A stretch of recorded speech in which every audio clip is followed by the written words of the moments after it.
That's on. Excuse me. It's not that warm in here.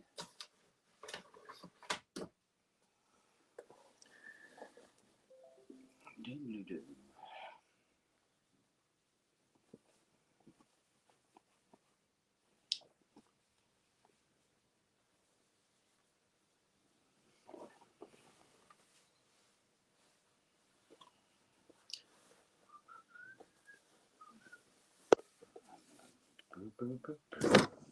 Guten Tag. Guten Tag, how are you?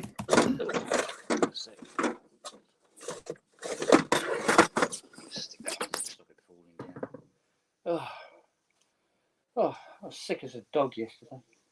Was you? Yeah. I don't know what I did wrong. But, yeah. Well, having 4 tons of steel girder land on your gut's not going to do you any good anyway, is it? Not possible. Right. I think they should have got rid of the echo.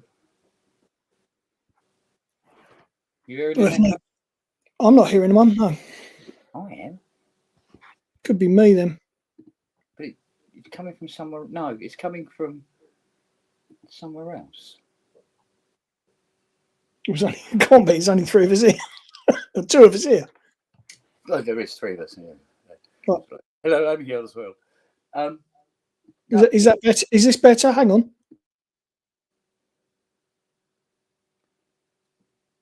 Go on. If you speak when I mute. Yeah, I can hear me. Yeah, it's not here. But I also hear it very, very muffled. Down. Oh, hang on. Wait a minute. I know what it is. Twat. There we go. That's got it. There you go. Right. Because I have to turn the mic off on the other computer. Otherwise, you get that cycle.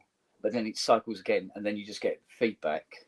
Yeah. Until we can hear it's like like that, you know. Right. Right. Let me show you this thing then. Right. We need a suitable board. How about a power supply board? Seeing that it's a power supply, 12 points. All right. Right. Power supply board. And caps. Right. About the same size as well. Yeah. Let's show them what. Yep. Right. Okay.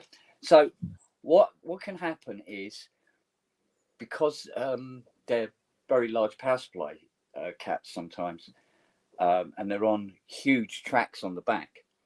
And what happens is the copper tracks take the heat away from when you're heating up the joint for the solderer.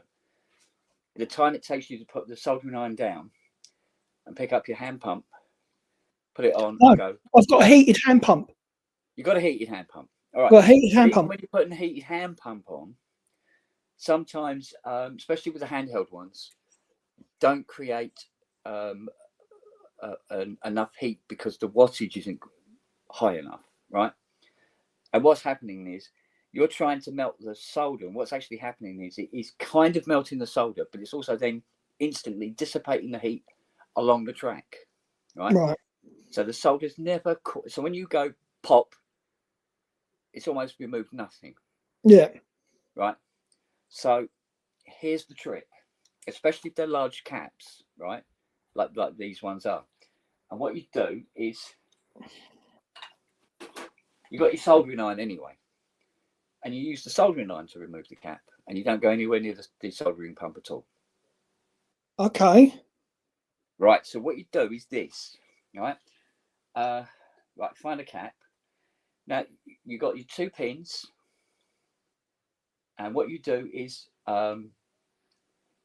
you. I don't know whether you can see that well enough. Hang on. That's all right. I just want to get close to the camera so you can actually see. Maybe. Oh, hang on. Are you adding pressure from the back with the cap? Well, what you do is you hold the cap, right? You're pulling on the cap while you're heating the joints. So you heat the joint, Yeah. firstly, and then you pull the cap so it That's what pulls the pin through the board. Yeah. that's what I did. That's what I did with the LEDs. Right. Yeah. And you just go pull. Right. Yeah. Do the other one the other side. Pull. Yeah. I didn't want to do that without. No, it's all right. When you're doing double-sided boards, you've got to be careful and make sure that the solder on the other side is also Yeah. this, melting, so that when you pull it through, you're not going to lift the track on the other side. Yeah. Yeah. If there is one. But 9 times out of 10, there isn't. Yeah. It's funny because If the there is, replacement. all it means, you just hold the iron on the joint longer, and then you very gently rock it. And if you Yeah. feel that it's like no resistance there, then pull it, and you're done. So Yeah. put it back in. What was I going to say? Yeah, I ordered up all the caps, and the big one, it's a 6800 25 volt, but it's coming a lot smaller than the one that was on there. So I'm assuming that the technology's advanced and the caps are Technology smaller. moved on. Yeah. No, I can show you a 220 UF but 63 that come out of the 2500, and it's about that big. Fucking hell! About that round. Wow. Yeah. And then so that's what, really early 70s, right? And then the modern day equivalent is like down here. Yeah. And it's about that round. I had to double check my list when it came in. I was like, really? Okay. Yeah, it's funny because I mean, when I did power supply restoration on I think it was on the Malta Monaco. So that's what, 1947, 1943, because they were being built in the Messerschmitt factory, and I had to replace the caps on that because, for a start, one of them was bulging out, and it looked like a light bulb more than a cap, right? And so I removed those caps and put in the modern day equivalents, and it looked like I hadn't done anything. It looked like I hadn't put caps back. Just all these tiny little caps. Fucking hell. A massive board, little caps sitting on it. Just like, so what I actually had to do was, with the new caps, is actually extend their legs so they could reach the hole. Bloody hell. That big. Fucking hell. Yeah. So. Well, there you go. No, it's just taken me this long to get all the bits together because I wanted the caps. I got an EEPROM with the older correct OS for it. Because of its serial number, somebody put a 2.1 OS in and it wasn't right for the machine. Apparently it shouldn't run it, or it won't work correctly. So I got a 1.1, which is right for, because this is an earlier model. Yeah. That's fine. Got the LEDs. What else did I fucking get? Hi guys. Oh, we got chatties, have we? There was there was 4 or 5 things that I got in, and it was just like, right, now they're all here. I'm going to fucking do the jobs, and I got the LEDs done, and then it was right. I'm going to do these fucking caps, and it was like, fuck. So I've literally resoldered the joint and put it back in. I'm not going to do it now. I haven't got the fucking head for it now. But yeah, pulled that keyboard apart. There was a big gouge out of one of the keys, so I got hold of a weighted black key, replaced that, so the keyboard's perfect now. Oh, okay. It's gonna look really nice when it's all back together. So yeah. Oh, tell you something. Was it day before yesterday? I was chasing up the these transformer coils hadn't shown up for this Peter's CS20. All right. And I had emailed and hadn't heard anything back, so I actually phoned them. And I gave them my account number and all the paraphernalia and bollocks and the rest of it, blah blah blah blah. And they go, we've got no record of that order. Okay, we must have. You must have. I'm sitting here like a melon waiting for them. And I go, so I was going, I wouldn't be waiting for them if I hadn't ordered them. I go, well, we got no record. I said, I, don't, I said, well, I don't get it. I said, well, can you just then? I mean, is there a record of anything? No. Okay. All right, I'll go back to the website again, and I will order them again then. Right, just get this show on the road, right? They go, all right, well, we really apologise. I said, yeah, all right. I said, just weigh things out. All right, okay, don't worry about it. All right, it's cool. So, go all indignant, go and sit down at the coffee table, get out the iPad, go, fucking hell, I don't know, all this farting around, bloody hell, these computer systems, they don't know what they're fucking doing. I go to the webpage, and there's the Transformers still sitting in the fucking basket. No. Ah. So, you know how sometimes when you hit buy, and as far as you're concerned, you've hit buy? Yes. But you actually haven't hit buy? I think it was one of those situations. So either the phone had gone or the doorbell had gone because all the dogs kicked off or something, and I've gone, right, buy, closed up the thing and gone to dealt with whatever it was. I was sitting there all like, fuck it. Oh. Quadriverb, Rourke in the chat. I purchased a vintage. You do Quadriverb, don't you? Is that your one? I used to have a Quadriverb. Yes, I had it for 20 odd years. It was my reverb unit for the 80 for like 20 odd years. Because he's saying he opened it up and there was a ribbon cable missing, and he can't find the correct cable because it was polarized inverted positive or something. Who does that? Just close it back up without the ribbon cable. What? Oh.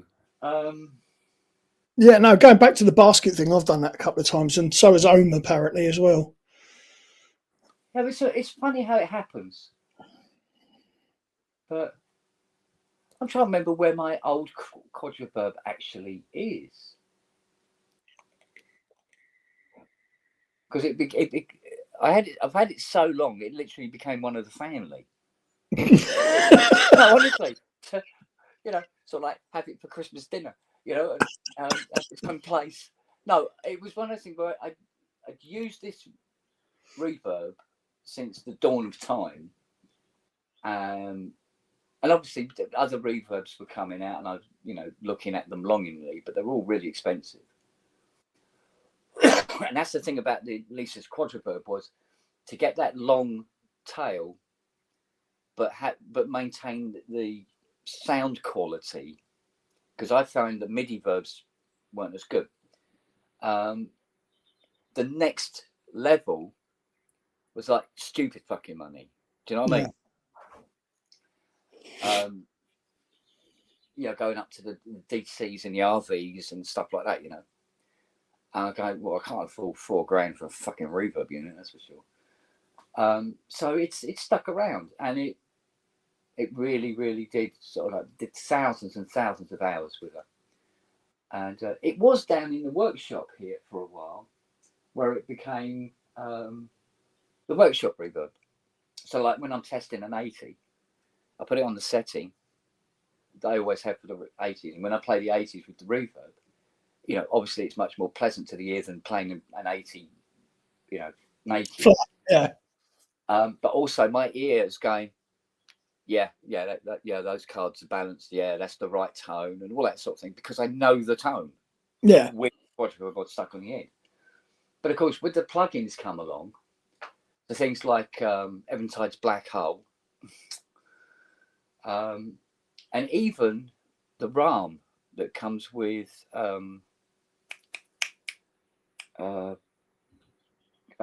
Contact.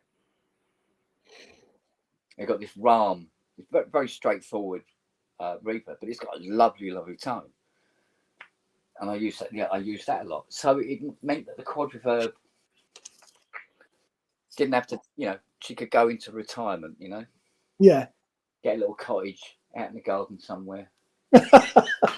Have the grandchildren over for the weekend. Yeah, just go fishing. And I'd visit on Sundays, and we'd reminisce on the old times. But and she's around here somewhere. I know I won't. I'll probably get fucking buried with it, to be honest. So I don't know where she is. I think she's over here. I think she's down behind there somewhere. She's got a little case that she sits. Dig her out, man. Dig her out. Get her back upstairs. No, I don't want to. I don't want to give her any grief now. I want her she goes, just happily just be working, but not turn her on and just let her rest now. Bless her. So I told Rob you're on, and he said he's just going to get some lunch and then he'll pop in. Oh, okay. Speaking of, it's the prong. Hang on. Oh, you done it. Good man. Harry B. Oh fuck! You're not stood on the Juno, the Jupiter 6. I've got further with her. Go on. What you got done? How you done that? Yeah, I mean, I used the word further. Further. I used the word further in a optimistic way. Under advising. What I've got is voice 6 is making a sound. Oh. It's not a sound that anybody would recognise, but it's making a sound now. So. Well, that's good. And I've got rid of a lot of those big voltages that are hanging around. And it's almost the same as the voice previous to it. So we're getting there. Well, getting there is good. There's still one pin that's showing plus 2.5, 2.8 volt. Well, it should be saying minus 2. So I still have to try and figure out what the fucking hell's causing that.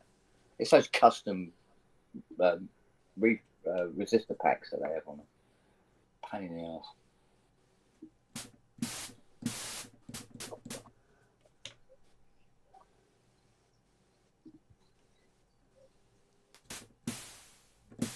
Does have that look, actually, doesn't it?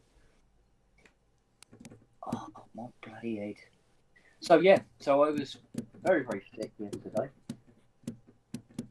So, what was it? Something you had? Don't know why. Felt a bit better in just before going to bed, and was fine today. I don't know what the hell that was. Haley wasn't well over the weekend, though, so it might be something floating around. Oh, I've had my stomach yesterday. It basically turned into the negative end of a food magnet. Yeah, I've had that since Thursday. Just I'm still kind of not feeling quite right yet, but it's better than it was.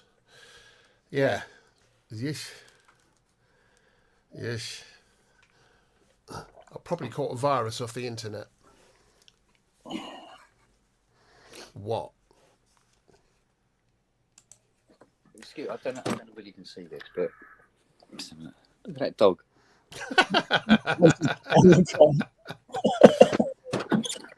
And it's raining. Yeah. It is here. She'll lay on her back and let it rain on her. Oh, it stopped raining here about midday. Yeah? Yeah. Oh, it's been bad this morning. No, it's been pitter-patting on and off for about 2 hours here. It started about 4 o'clock this morning here, so... Yeah? Yeah, probably came down and all. Dan, do you do any mods to synths? I'm looking for someone to mod my micro brute. To do what? Well, that's the thing, isn't it? What do you want to do? Yeah. That's the thing. It's like somebody saying to me, can you do mods to Timberwolves? What do you want me to do? Make it sound like a synth? make it sound like it isn't falling downstairs. Yeah.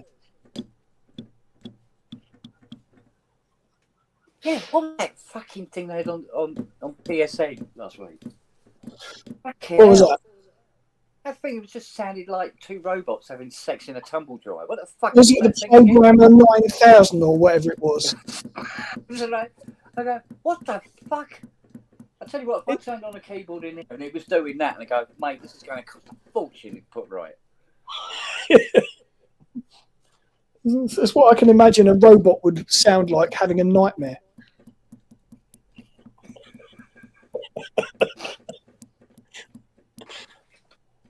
Yeah, that was a load of crap. I mean, that was on a level with the fucking plank of wood, wasn't it? Oh yeah.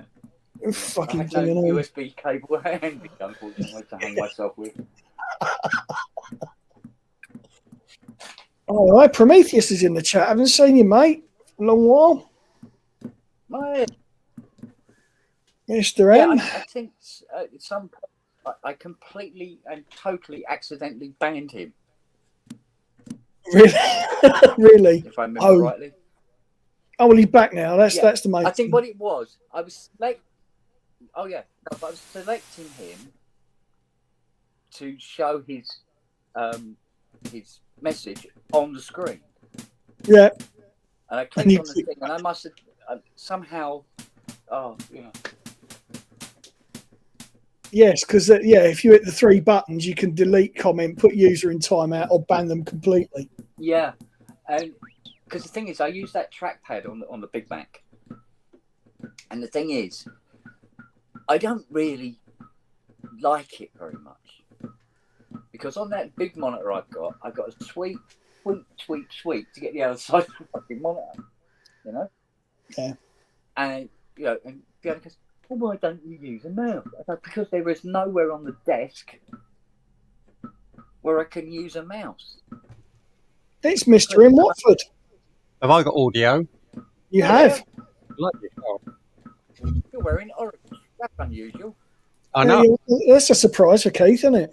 Well, yeah, it's normally a 20-minute of my stupid incompetence.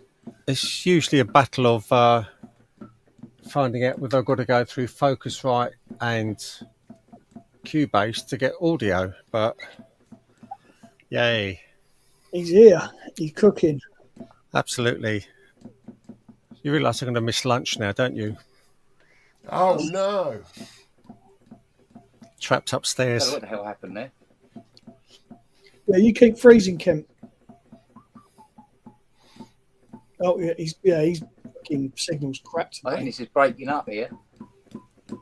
Doesn't seem to be doing very well at the minute, no. Yeah, it's doing something.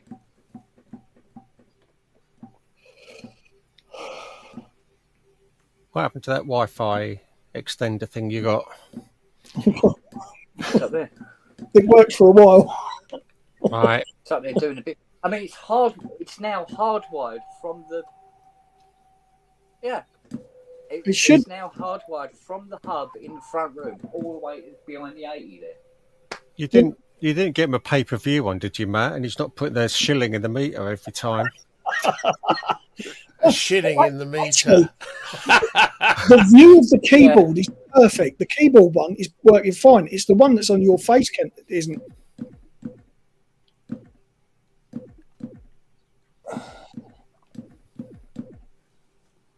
Wait, what is Andrew doing? Going on?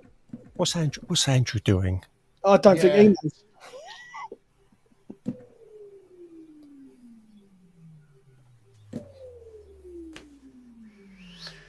Well, it's not doing exactly what I want. I saw a video earlier. Someone posted a video from on resonance, and I'm just trying to get this to self-resonate. And it kind of does with a noise ping, but it kind of doesn't. So I'm just playing around because I just thought it was a really clever, interesting idea. And I know I've done that kind of thing before, but I'm trying to get it to work on this. And it's a slightly different kettle of fish. I think you've got one of those Monty Python machines that go ping in the hospital. I think that's where you're going wrong.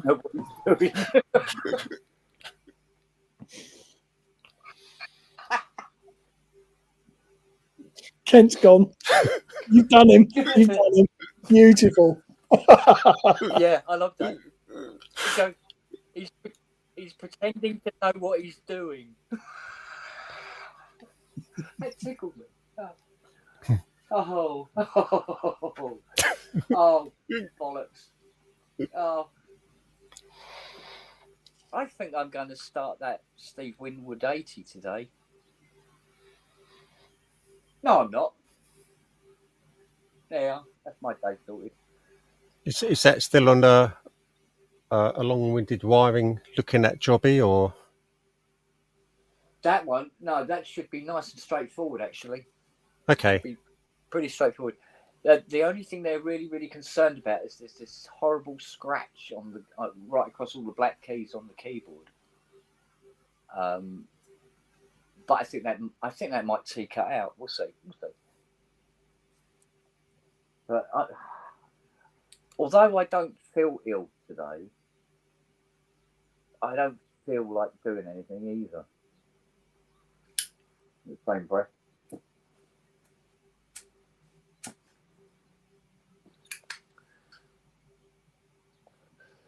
I don't know if the internet has my microphone stopped working there for a reason. So why was that?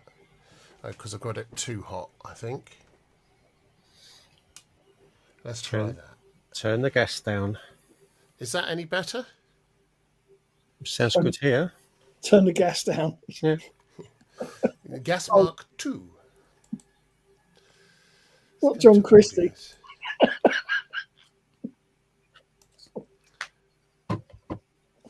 How's that sound? Sounds good here. Okay, I'm using automatically adjust mic volume. I'm using an NT, a Rode NT2. Oh God, it's really bloody awful, isn't it? It's intermittent.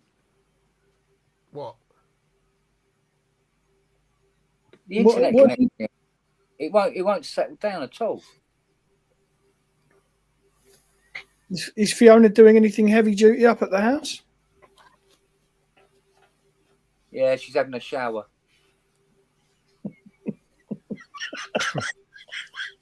More of a downpour, I'd say. Yeah, we've had a shower here today. It's really uncalled for.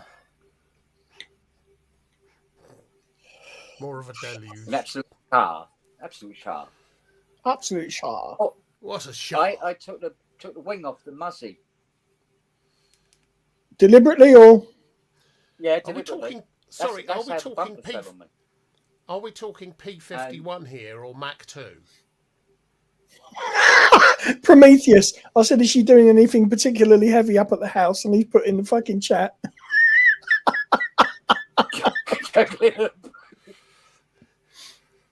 Are we her boobies? Are we? That's her daily workout. She's got biceps, mate. Big biceps of juggling them. I think Ken has to weigh them every day. Hey. Yeah, I took the wing off, right? I brought it into the house.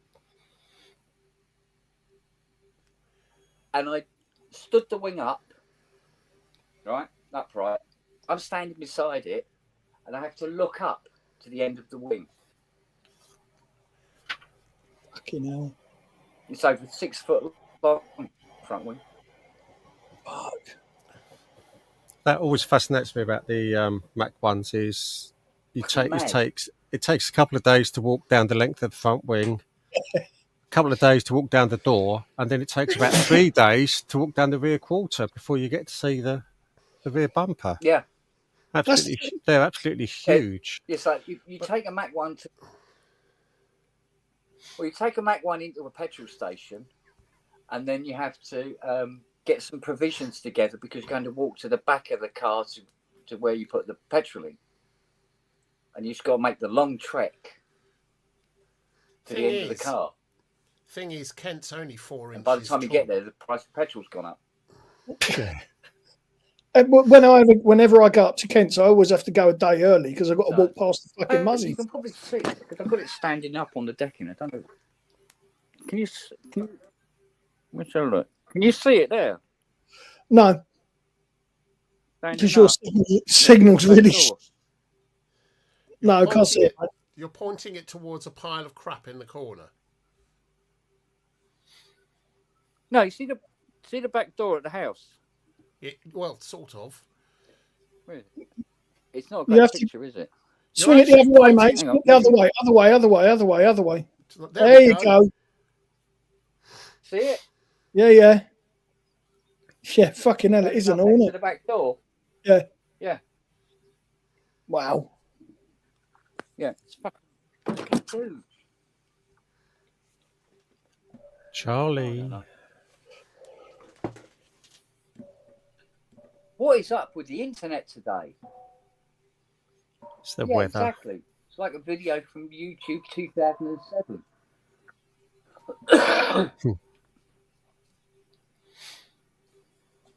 Awful. Hang on a second. I'm going to do a...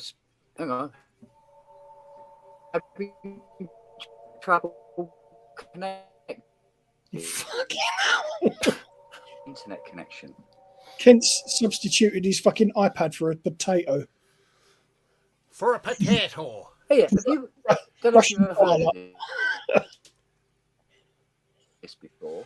Jay Bowman, that's who it was. That's the video I was watching. He was doing work on the... He was doing a demo of the Kodomo Mask 1 filter ping. That you can have Bluetooth connection.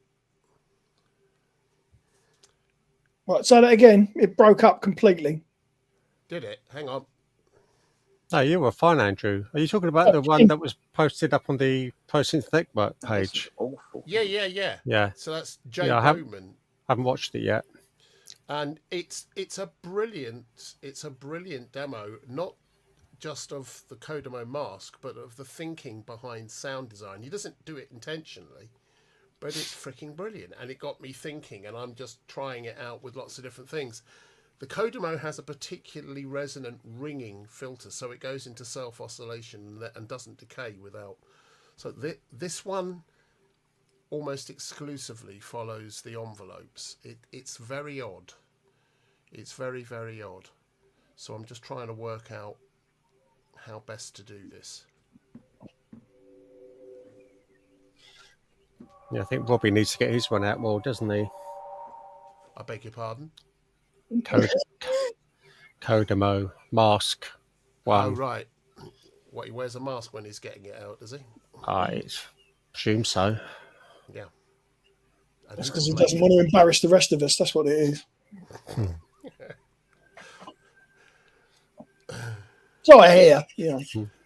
I've got nothing to be embarrassed about. When I say nothing, I mean nothing. I had heard the rumours, yeah. Nothing.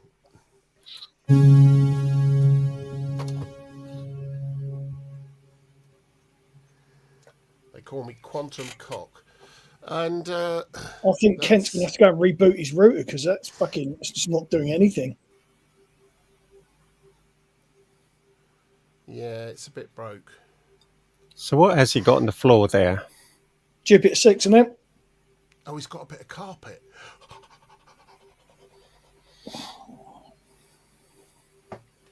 I'm going to contain, I'm going to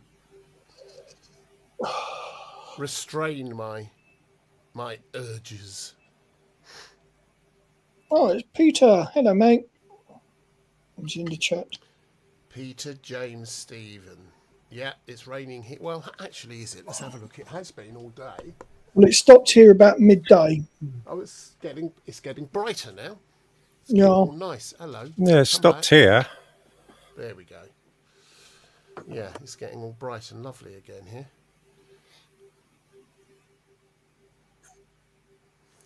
Yeah.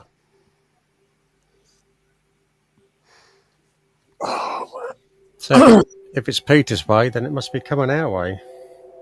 Well, it depends where Peter is. If he's in Dawlish. So I'm walking here.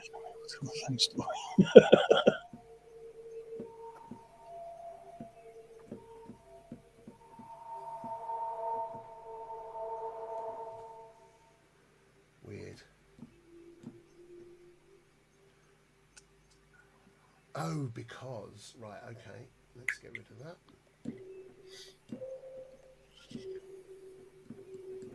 I was in Cole.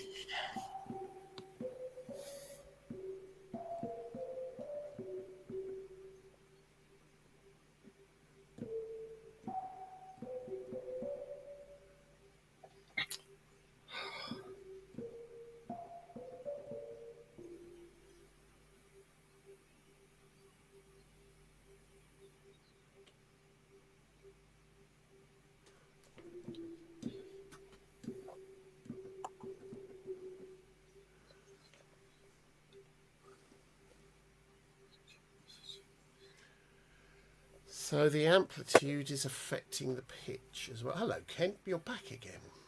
Yeah, it seems to. I think I've cleared it up a bit. Cool. Ish. Yeah, seems to be all right now. Or is it? Well, No. you're looking a bit pixelated on the direct camera, and the overhead of the workshop is looking much clearer. It's really odd. The workshop one's been fine. It's the one that's facing Kent has been awful. Have you got the beauty filter on? Have you taken the Vaseline off the lens? Perry's putting it. Well, on the lens first, obviously.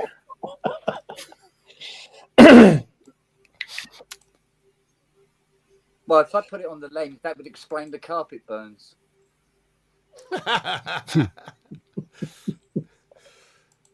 Naughty. I tell you what, fuck this for a game of soldiers. I'm going up to the studio. Good idea. It'll work better up there. Good idea. Here we go. Let's get rid of that one. Okay, right. Well, Peter James Stevens just had the cane today. Oh, hang on. Glasses. Oh, Colne, as in... Yeah. That's where he is today. Is that Lancashire? Or is that somewhere local to them? Where's Colne? It's oh, for fuck's sake, you got me asking now, Keith. Oh, there's certainly one in Lancashire. Colne, town in England. Wiltshire. Oh, fair enough. It's not a secret RAF base, is it? Or other? Well, it might be with Peter, you know. You never know with him. No, that's what I mean. Is he deep underground and hush hush? Can't He's say. Gone all Jamiroquai on us. There you go, Wiltshire.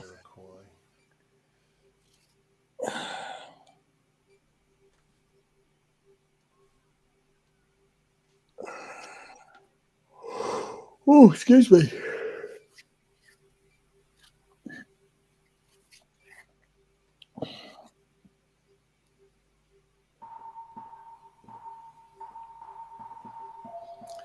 Between Bath and Marlborough. Okay. There we go. Got that bit sorted out now. That was the voltage drift in ANX settings. I think Andrew might have to sell me his command centre. Is that an orange one? I've got two. Are they both orange? No, one's grey. One's the PX7, but they're identical. I don't want the grey. Orange one. Oh, I see. Grey doesn't sound as good as orange. Come on. I'd be daft. He wants orange. Of course he wants orange. Of course he wants orange. Well, I'm always up for a haggle. I've got the PX7, so I still keep all the functionality, and I've got a bazillion cards as well. You know, sound ROMs. I shall bear it in mind, Andrew. Okay. I had a messenger from work to say that something's turned up for me, so I'll go and see what that is tomorrow. You get it sent to work? I do, because 5 days a week we've got a reception desks fully staffed 8 to 6 p.m.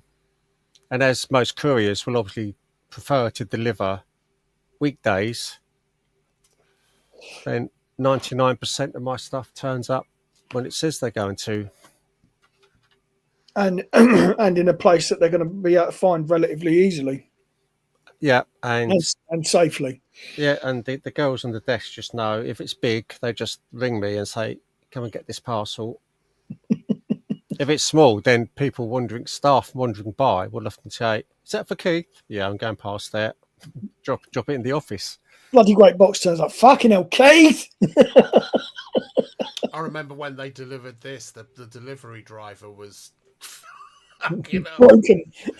broken in two. Yeah. Still got. Oh, excellent. Nice one. Still got Synth Southwest sorted last week with both venues, so all is good. Excellent. That's going to be good. You coming down for that, Andrew? Oh yeah, I'm going to be there for that. Oh, I need fucking to hell. Actually, I need to have a chat with Peter. I've got something I need to talk through with him. Nothing to do with synths. Everything to do with his day job. Okay. Well, that'd be nice because that's local to me, Synth Southwest. So. Yeah, well, it's sort of local to you. Is it down in? It's in Dawlish. Dawlish, which is like 4 towns across. I'm in Brixham. You go round the bay, and then the next one. You're in Brixham, aren't you? Yeah. For me, it's just onto the M5, which is 10 minutes away, straight down to the bottom, and just.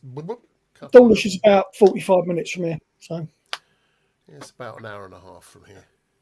There he is. That's better. He is. Don't know what the hell all that was about. Well.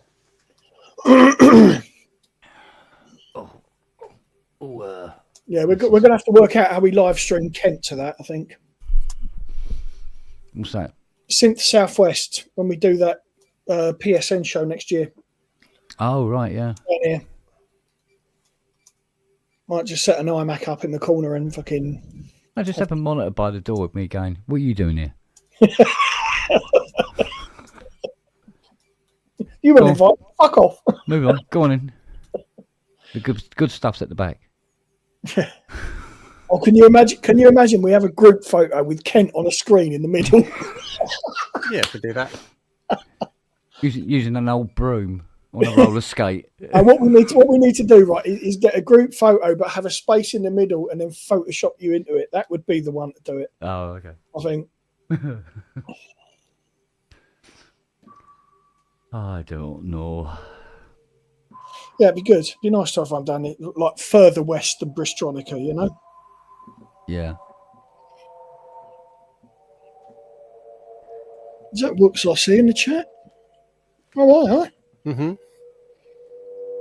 What's that? I was just saying, just seen Wookie in the chat. Oh.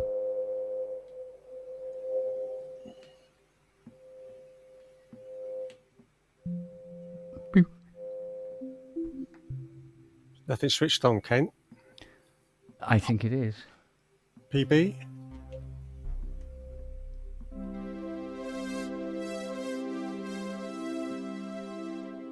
So I can't see any lights on it. Really? I suppose, yeah, I think Well, okay, from the angle, the camera Yeah, angle I've got. I mean, normally it's usually quite often sitting at... Yeah, well, normally it's dark when I'm in here. Well, like mine, it's sitting...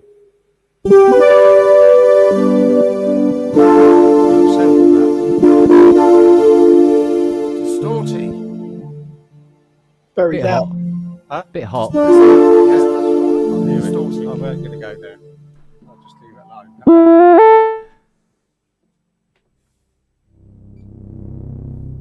Oh, brown notes. There we go. That's the one. Oh, that's it. I feel better now. Prometheus, you saw Man with Beard in chat last night. I wonder what had happened to Man with Beard. I haven't seen him for ages. Yeah. Yeah, he was. Yeah, I saw him as well. He Gave him a wave. disappeared off the fucking planet, didn't he? Yeah, but he's had his head problems, hasn't he? Oh, is he? Head problems, dark places and things, so Oh. say no more. See, and it's you lot that have helped me when I've needed it most with all of that. So. Yeah. Oh, do you know what? You say that over the weekend. I needed to do an update on the iPad, and I was going, right, let's see if I can get rid of some stuff, because it was doing that thing like it does every single time, which is, oh, you don't have enough space for this update. Okay, right, I'll start moving some stuff off. So I'm going through bits and pieces like that, right? And I come across some a little folder, and it had some videos in it. What the hell's all this?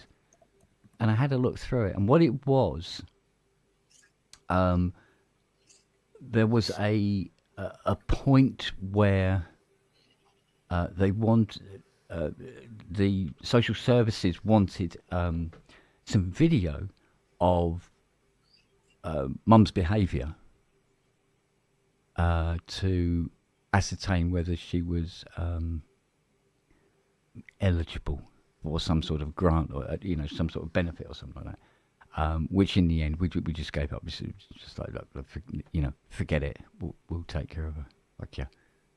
And I was videoing her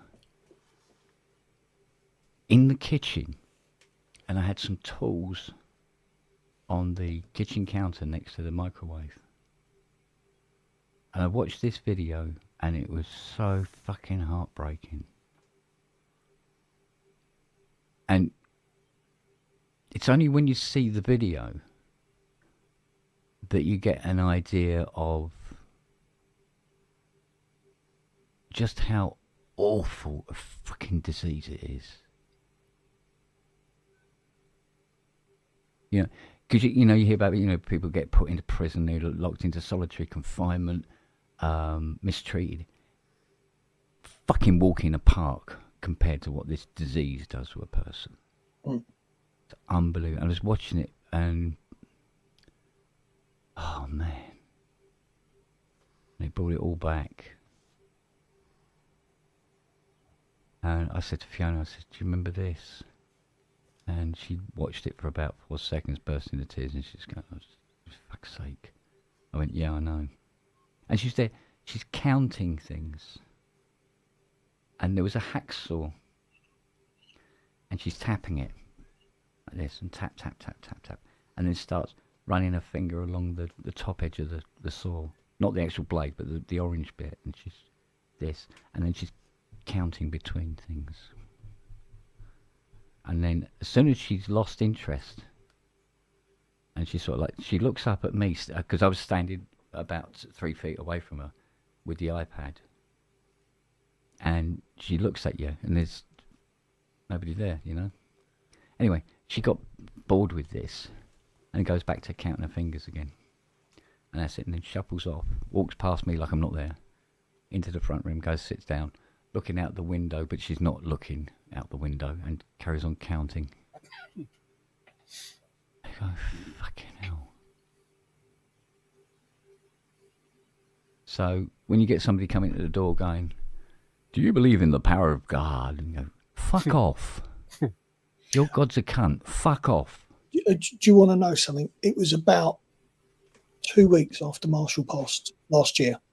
And we were walking through Brixham, and the people from the local church were out in force, and they walked up to us and, oh, you're God, you fucking God. And I just went, you cunt. Your fucking God took our kid away from us. Get the fuck. Hayley's panicking because she thinks I'm about to lamp this cunt. Yeah. Well, the thing is it's how it's presented. I mean, having a deity that looks after everything, created everything like that, great. Okay, good. People get comfort from that. Fine, super, fantastic. But 9 times out of 10, religion is just a form of control. Yeah. Like everything else, government, religion, it's all made from the same fucking fabric, just cut into different shapes. But the thing about religion, though, it tends to set itself up for a fall, because when like in the Christian faith, we've got God created the universe and blah blah blah blah blah blah, and and Jesus loves you and all the rest of it, blah blah blah blah blah. And goes, why are you praising a God that come up with that fucking disease? Well, Stephen Fry, when he was talking to, was it Gay Byrne? Gay Byrne said to him, it's all over, you can find it on YouTube. asked him, okay, say there is a God, and you get to the pearly gates and you meet him. What do you say? And he went, bone cancer in children. What's all that about then? Yeah. Fuck it. You look it up. Gay Byrne and Stephen Fry, the best refuting of God, religion that I've seen. Now, like I say, I've got no problem with people. Go to pick up Liz. I'll be back in a minute. Oh, darling. I've got no problem with people who. Couldn't you just use weighing scales like everybody else? I've got no problem with people who believe in a God, whatever. If it's what they need to get through, fine. But I don't want it pushed on me. You carry on. You believe what you like. Let me do the same. It shouldn't be fucking rammed down people's. We had the people that knock on doors turn up here once. Jehovah. And I've got a sign on my door that says, unless you've got an appointment or you're the postman, don't knock on my door. Mm. And this gentleman knocked on my door, and I went, I'd just like to. I said, can you read? He went, well, yes, obviously, because I've been reading this pamphlet. I said, right, you just set yourself up for this. Get the fuck away from my front door before I take your head off. What? I was only going to talk. I don't want to talk to you about God. Fuck off. That sign's there for a reason. Mm. I can't tolerate it. Can't tolerate it. Think about Jehovah's Witness. Did they report the accident to the police? Did they give a statement? You see, the thing is, I mean, somebody said to me, why don't you believe in God? I go, well, I would if he was easier to believe in. And they go, what do you mean? I go, well, everything about it is, everything has to be obscure. He's always talking to people, or one person. Never talks to a huge group of people. He talks to one person in some remote place, probably through a burning bush or something. Everything about it is always obscure. Which is like, that's fucking convenient, isn't it? Yeah. What did Ricky Gervais say?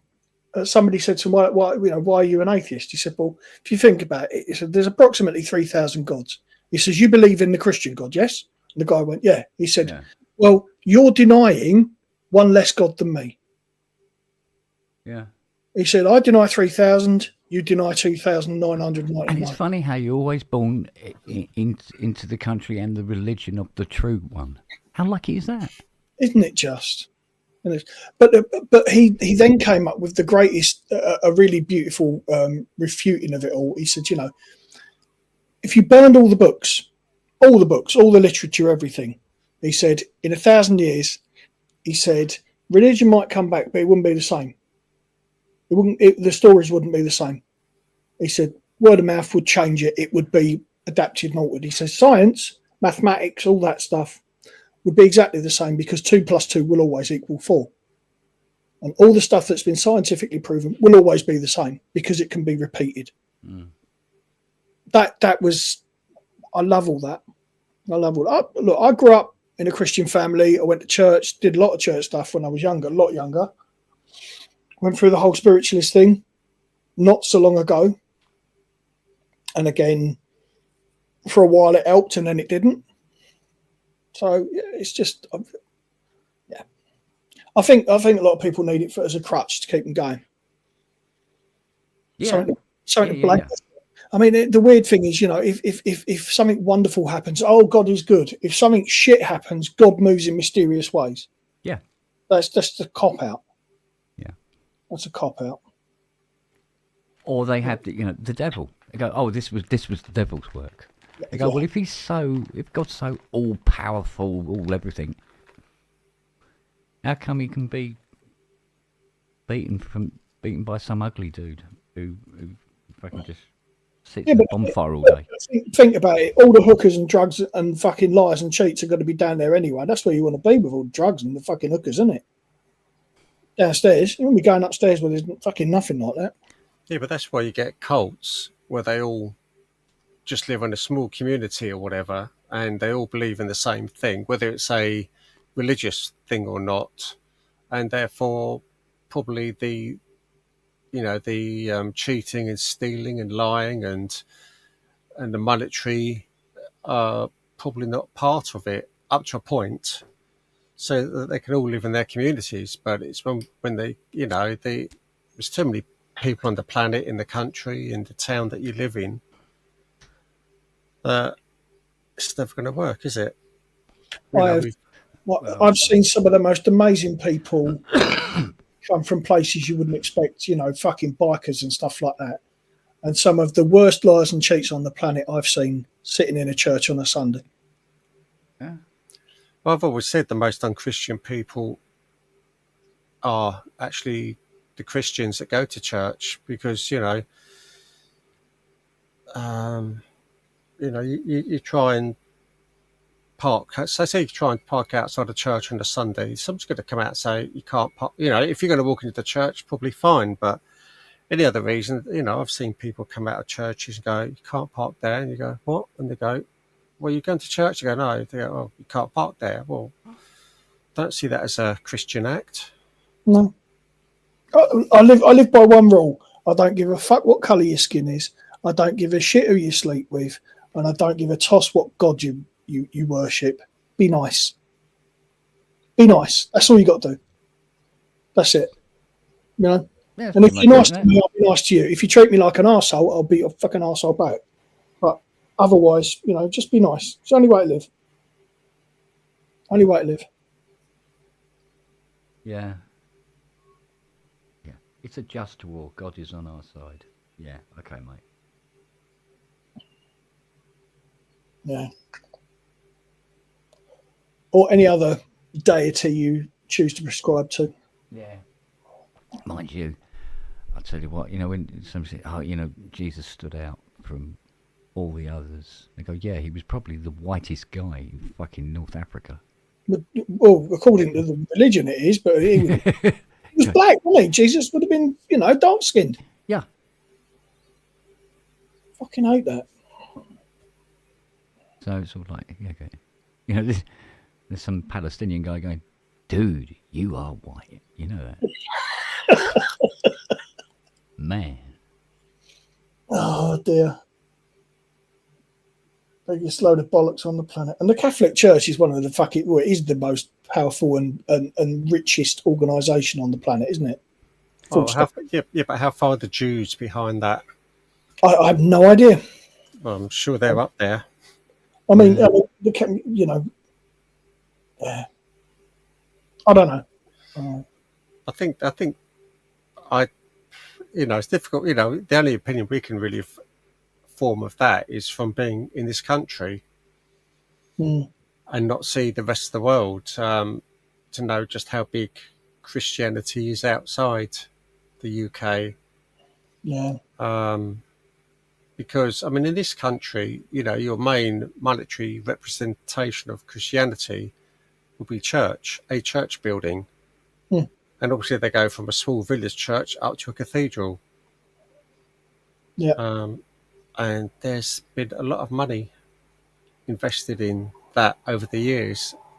But what fascinates me is, one of the things that fascinates me, and this is a telling story, is having an interest in the town where I live, as in like some of the historical things. And you look at the Ordnance Survey maps going back to the late 19th century, and you look at them and you go, oh, there's a church there, it's a church, all dotted about the town. As it grew up, they put up more churches, and now most of them have been knocked down because the congregations aren't filling them up as they used to. There's no money in a church building unless it's probably a commercial. There's commercialism in it. Simple as that. When do you hear of a new church being built? Unless there's a decrepit old one that's being knocked down. But other than that, you're not likely to see a Christian church being built. You're more likely to be seeing a mosque being built in some areas. Yeah. I think the last church that was built in Torbay was in the 70s. And it It replaced the Victorian one that had been derelict since the war when it got bombed out. I think that's the last church that was built down here. Have you got mosques in Torbay? Not mosques as such. There is an Islamic centre in Torquay, but that's all I know. There isn't a mosque as such. Yeah. Chris said, "Let's pray to our saviour analog." or Anaglyph, his wife.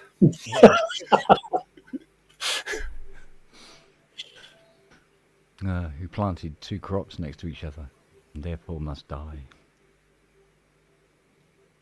Mind you, the Muslim religion has a lot of things that are unclean, isn't it? A lot of things. Lots of things are unclean. The Holy Trinity. Was it Bob, Alan, and Dave?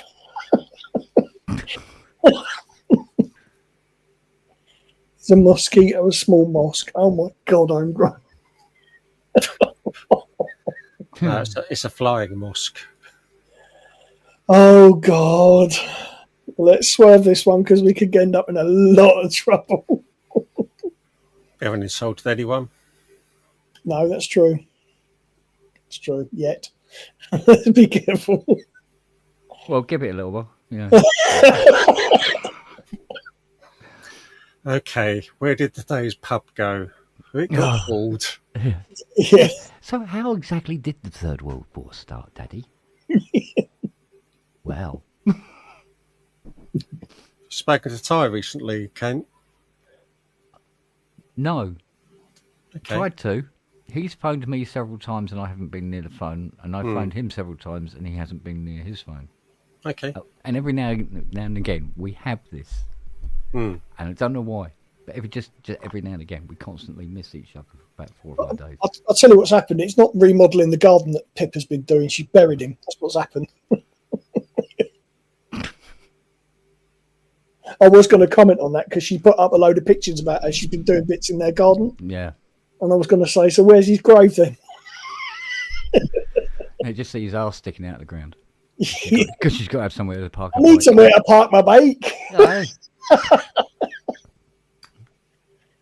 Oh, fucking hell. Well, did you see that grave? I presume it was American. That gravestone that was on a pedestal, and it had a very good sort of. It was like a mini moog on a pedestal, Yes. and someone's. Did you see that? Yeah. Yeah, I'm just saying that be Ty, or would there be a System 55 up there with all his name and things on it? Some poor bugger chiseling that out with all the knobs and things on it. Yeah. Ty going, I haven't gone yet, and you've missed out a knob. Oh, Tell you no. what, you know, have you paid for a fucking headstone? Oh, the price of them. Yeah. We've got a fucking little one. I kid you not. It's going to be no bigger than about 24 inches tall, or 18 inches wide. For Marshall, getting on for 700 quid. What? Just stone or the carving?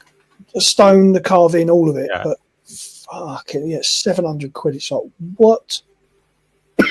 My dad's headstone is hilarious because it really it's quite a tall one, right? And it's got, you know, in loving memory and all the rest of it. And at one side of the headstone is this angel, as it were, and she's got her arm across the top of the headstone, and the other down here like that and looking down, right? And I go, yeah, that's my dad's headstone, because this angel is off the shoulder, a little bit of cleavage on display, and everything like that. A hip coming out, and where the skirt is split right up. So go, yeah, that's my dad's headstone. Is your mum in with him? Nice. Yeah, that was always the plan. Lovely. So, yeah. Yeah, I think my grandparents are the last to have headstones in the family. Yeah. And some of them, I mean, the two that were at home when I was living at home with my parents and grandparents, I've never been to their grave. 65, 66 they were buried. Never been there. Yeah. I mean, it's ridiculous, really. It's funny because I was having this conversation when we were in the churchyard Friday with Litland, because she don't like, oh no, can't do graveyards. And I said, well, really, the graveyard isn't for anything other than the people that are left behind. She went, hmm? So I explained it all to her. I said, think about it. Marshall's not here. Marshall's off wherever you think he might be. I said, this is for somewhere for us to come and sit if we need to think about him, talk to him. That's all it's for. And she was like, hmm? And she started to get the idea that it's more a place of remembrance than it is anything else. She says, you know, a typical 11-year-old. But what about the ghosts? I said, they're not fucking here. They don't want to be hanging around in a bloody freezing cold churchyard. Fuck off. They're probably sitting on a beach somewhere sunning it up. Don't worry about that. Just trying to cheer her up. Yeah. I don't see the point. We had this discussion. I forget who I was talking to.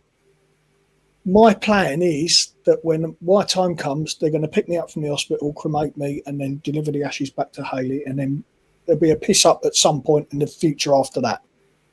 I don't want a funeral. I don't want any of that fucking around.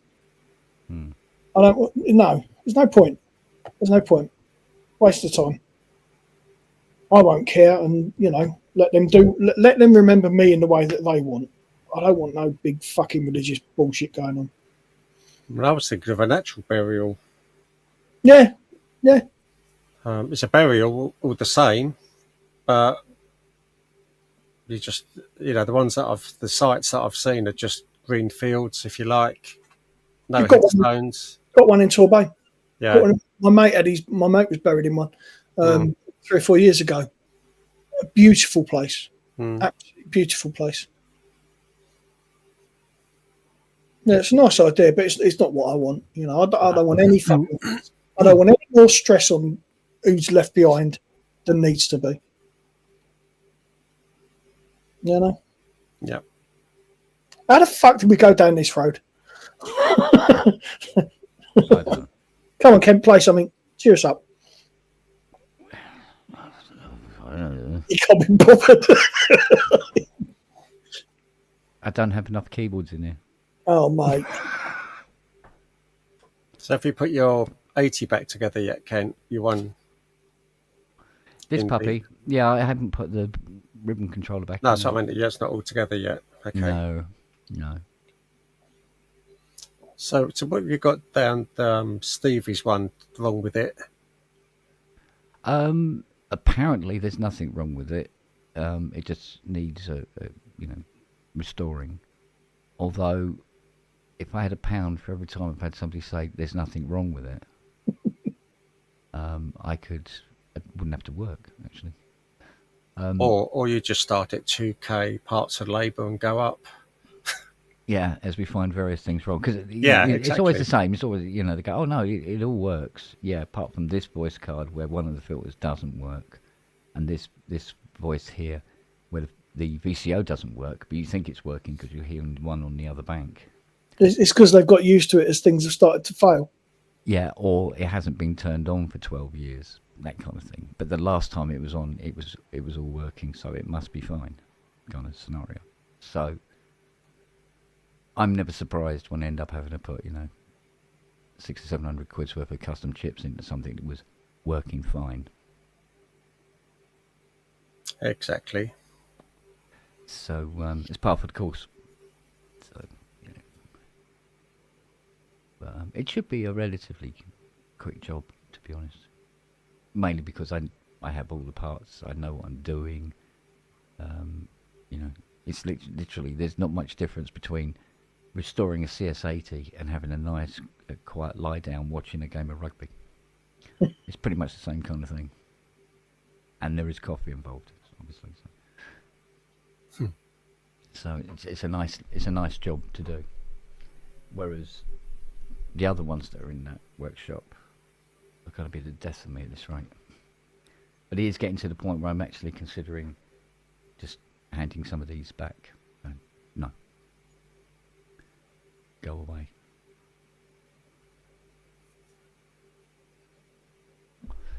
take your hideous box of maltreated shit away.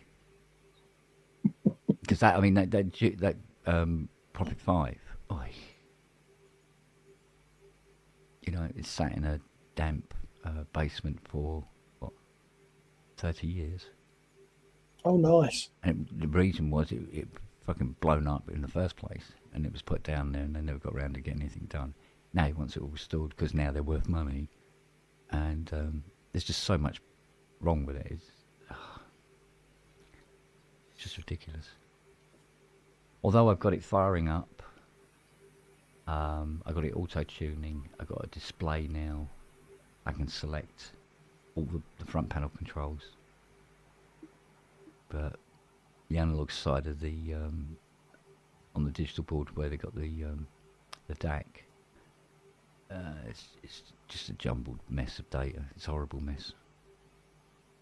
So I don't know. So how much does he use his CS80? Pardon? Do you know how much he uses the CS80 or? No idea. Twins. I got a question for you, Keith. Yes. Have you, in the last 24 hours, purchased a Yamaha SY99? No. Good. I won't be pissed off at you. Is that the one in Wales? Yeah. That none of us would ever drive over and get? Yeah, the one that has been on for about 8 months. Yes, I know. And I've been humming and hawing thinking it's at least, without stopping, a 5.5 hour drive each way for me. So I reckon it's 5.5 hours from me, and you're about 2 hours away. yeah, but I go across. I got the A14 M6 it kind of cuts a bit off, but it's 6 hours each way. Yeah, if you just stop for a little sandwich or something. So for me, that's a weekend. Go on the Saturday, stay overnight, come back on the Sunday. I mean, in my head, it was going to be a 2-day. Yeah, like you said, stop overnight, get down there, find somewhere down at the seaside to, stop the night, fish and chips, supper, and come home early the next day. But Exactly. If only there was some sort of company that could collect it and bring it to you. Yes, but you've had recently had an SY77 whose right end cheek arrived as a jigsaw puzzle. It's not only that. I know. I'm just not. I know. How much does an SY99 weigh? Exactly. And I mean, what it was would that flight cost? cased. I'll give it that. It wasn't. Well, I say Okay, flight cased. yeah. It was carry cased. But So so I pinged. So I kind of know the guy, as in I've never met him in person, but he was an Elisa's Fusion owner way back, and we got sort of acquainted through that, and then our paths have crossed a number of times since. So I said, "Oh, hi, it's me." We kind of know each other, and I'm definitely interested in it. But it's a heck of a trip, so I will have to plan sort of like a weekend to come and get it. And is there any wiggle room on the price? Because it was a little bit, sort of scuffed in a few places, but nothing massive. And the power switch had broken, so it was like permanently on. And he said it was working fine. I thought, well, it can't be too hard to refit a power switch. So anyway, he came back to me. He said, "Oh yes, of course, I remember you. Yeah, of course, I'll knock another 50 quid off for you." I'm like, fantastic. I said, "Look, I definitely want it, but I need to arrange, a way to come down there." And he also said, "Oh yeah," he says, "funny that." He says, "I haven't had an inquiry for that in months, and then all of a sudden you and some other bloke comes along." And I said, "Oh, okay, fair enough." So I was like trying to speak to Jackie, trying to find, when's a convenient weekend. He then sends me a list of dates he's not there, which is basically after this coming weekend, which I can't do. He's not going to be around until beginning mid-July at the weekend. So I said, "Well, look, let's, that works for me. That gives me enough time to prep it." And then I get a message a few hours later saying, "Sorry, the other guy's pipped you to the post." it's always the way with eBay, though, isn't it? You just Well, this was on Reverb. Oh, okay, yeah, one of the two. But I mean, it's always the same, isn't it? You're always hanging on, umming and ahhing, and then you look again, and it's like gone. Yeah. So, oh well, never mind. But I suppose you could always hope that the other guy gets them and goes, "Nah, give me my money back." Well, he said I'll give you first dibs Yeah. if it all falls through. And I'm like, do you know what? For that, I might just turn around and say, fuck you. I don't want you. I wasn't that disappointed because I thought, yeah, it saves me, 6.5 or whatever hours each way. So, never mind. And then I thought, I wonder if it was Keith that bought it, because he and I always look at the same things. I think in realism, Robbie, it would be the most stupid. I've already got 3 synths at work that ain't going to fit in the house, or certainly not up here. I'd have to buy another flight case 2 flight cases to store them somewhere in the house. And I've even got as far as what you've done and thought about getting a storage room somewhere, a small one. I've got the synths I've got up here would make space for me to be able to work a bit more into what I want, and a couple of push bikes, or 3 push bikes maybe. I could do with not being in the house at the moment. Yeah. No, there's a lot to be said for a secure unit. Yeah. I've got to the point where I forget sometimes I've got it, apart from once a month when the bill comes through. But how big's the room you've got? the one I've got, is it 75 square foot? Oh. Something like that, 75. What's that in feet by feet? Do you know? Let me have a look here. Offhand. It's basically it's enough to get. You can get quite a bit of stuff in there. Okay, what have I got here? Doesn't it show me on the invoice? Does it show me on the app? It's a very slick operation, I have to say. Well, mine was one of the yellow box or something that's in Watford. The nearest one I just looked at, and just to get an idea. This is 75 square foot. Yeah, Wookie. So I don't know what that is, but basically, if you imagine a single vehicle domestic garage in the UK, which is not that, you probably get a Fiesta in there at best. Yeah. It's about that sort of size, a little taller and maybe a little less deep. But it's but the benefit of it is that it's temperature controlled, it's secure, it's patrolled. So yeah, it's that's 150 something a month plus tax. So it's about it cost me about 170 something a month. So I was looking at 8x8 foot, and I think that was £100 a month, which I thought was absolutely much bigger than I'd need. I'd have thought less. I'd have thought maybe 6 foot. They do all sorts of room sizes or whatever. Yeah. So I thought I'd probably get away with 6x6 without any problems. The best thing to do, I sat here looking at all the pictures and the diagrams, and they said, this square footage is good enough for storing the contents of one bedroom. This one's good for storing contents from a small house. This one's good for storing contents from a large. You don't really get an idea, but luckily it's literally 2 minutes drive from where I live. So I just popped round there and I said, can I have a quick look? And he said, here you go, I'll take it. He gave me a guided tour. And I ended up going for it because it's on the 3 levels. It's ground level, first floor, second floor. And the ones on the second floor are cheaper than the ones on the first floor. And those are cheaper than the ones on the ground floor for obvious reasons. I'm thinking, well, I'm not going to be going in and out all the time. And they provide you with, all the equipment you need to move, so trolleys, all sorts. There's a massive lift in there. They're very, very good. Say it's temperature controlled, it's monitored. All access is digital. You can either use a PIN number or a QR code that's on your app. So and they do all sorts of other things as well. They've got some businesses downstairs like hairdressers and nail bars and suntan places, but they also do document destruction, shredding, industrial shredding, and all those kind of little things. So yeah. but don't get, because I was looking at them because they were a little bit cheap, or quite a bit cheaper actually. There's a lot of them springing up where people just get like old lorry containers and they just line them up in a field somewhere with a fence around it.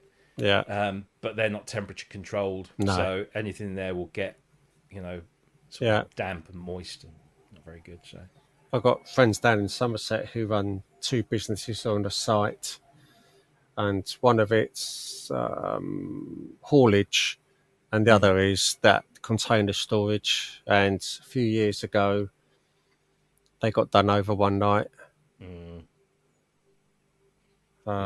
Even with security cameras, except they haven't got us anyone on the gate, but and cameras and things, they still, they don't know obviously what went missing out of the people's containers and things like that. Yeah, but disheartening because there's people out there like that. Absolutely, yeah. The place I use is called Squab. They're a fairly new company.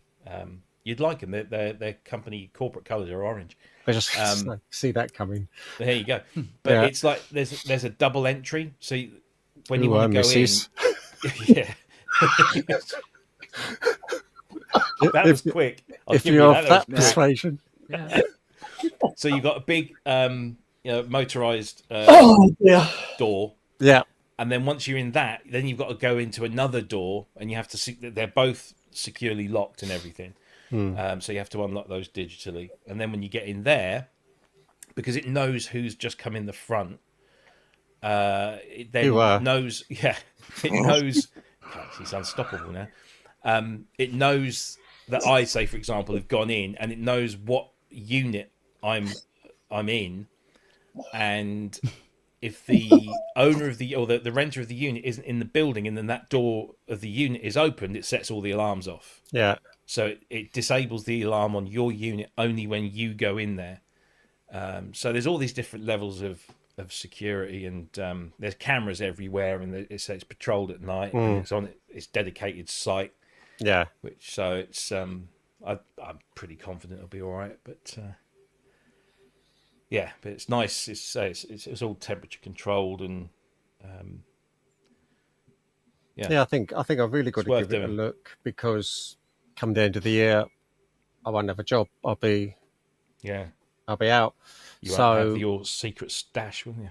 That's right. It's I can't just bring the whole lot home. End of. So I think I'm better off budgeting for that. Yeah. Until either things come and go, or I just get, especially getting up, I don't know how many keyboards are sitting up on their end up there, and a couple over here and things, just getting them out of the way would, and I've got loads of one-use stuff sitting behind me, just getting it all out of the way somewhere that I can work. I've already got plans now to get a Jasper stand over here, because this is impractical. Really is. My Astrolab is so far over, you're leaning over 2 keyboards to try and play it. So I'm either going to look at a 4 or 5 tier Jaspers. I don't know yet. Yeah, well, I don't know. I've got a 6 tier Jaspers, 150 wide, so it's the widest one you can get. Yeah. And I dismantled that because I could get more in that space by using one of those shelving units. I can get like 10 full-size keyboards as opposed to just 6. Yeah. So I've got this Jasper sat in the garage, all dismantled, all in very good condition. I'm thinking, should I get rid? Well, honestly, Robbie, if you want to get rid, let me know, because I won't use 6 tiers, because that will be stupidly low on the floor. Which I know That's you say the other thing. You don't put your popular keyboards down there if you like. You want the ones up on your whatever row, but you put your Taurus foot pedals down there. That's what you do. Oh, go out and buy one of those then. Put the X's down there so you can kick them when you walk in. And I'd also have to measure the height of a 6. Yeah, I know I can get a 4 and a 5, but see, my problem is the width, and I can get these 3 in because I'd look at 110 120, I think it is. Mhm. No, 105. Okay. Does he know that's on? We can hear it. Oh, sorry. And loud. Yeah, it's Sorry. loud. Pardon? What? Because I can push this lot back. There's obviously a lot of work there to do Yeah. that. And I've only got 105 I can get in here. Mm. 120 takes me out to the edge of the loft thing, which would be more practical in some ways because there's only a certain amount of 61 key keyboards that will fit in 105. And I thought, well, if I get the 4 or 5, that means I can get the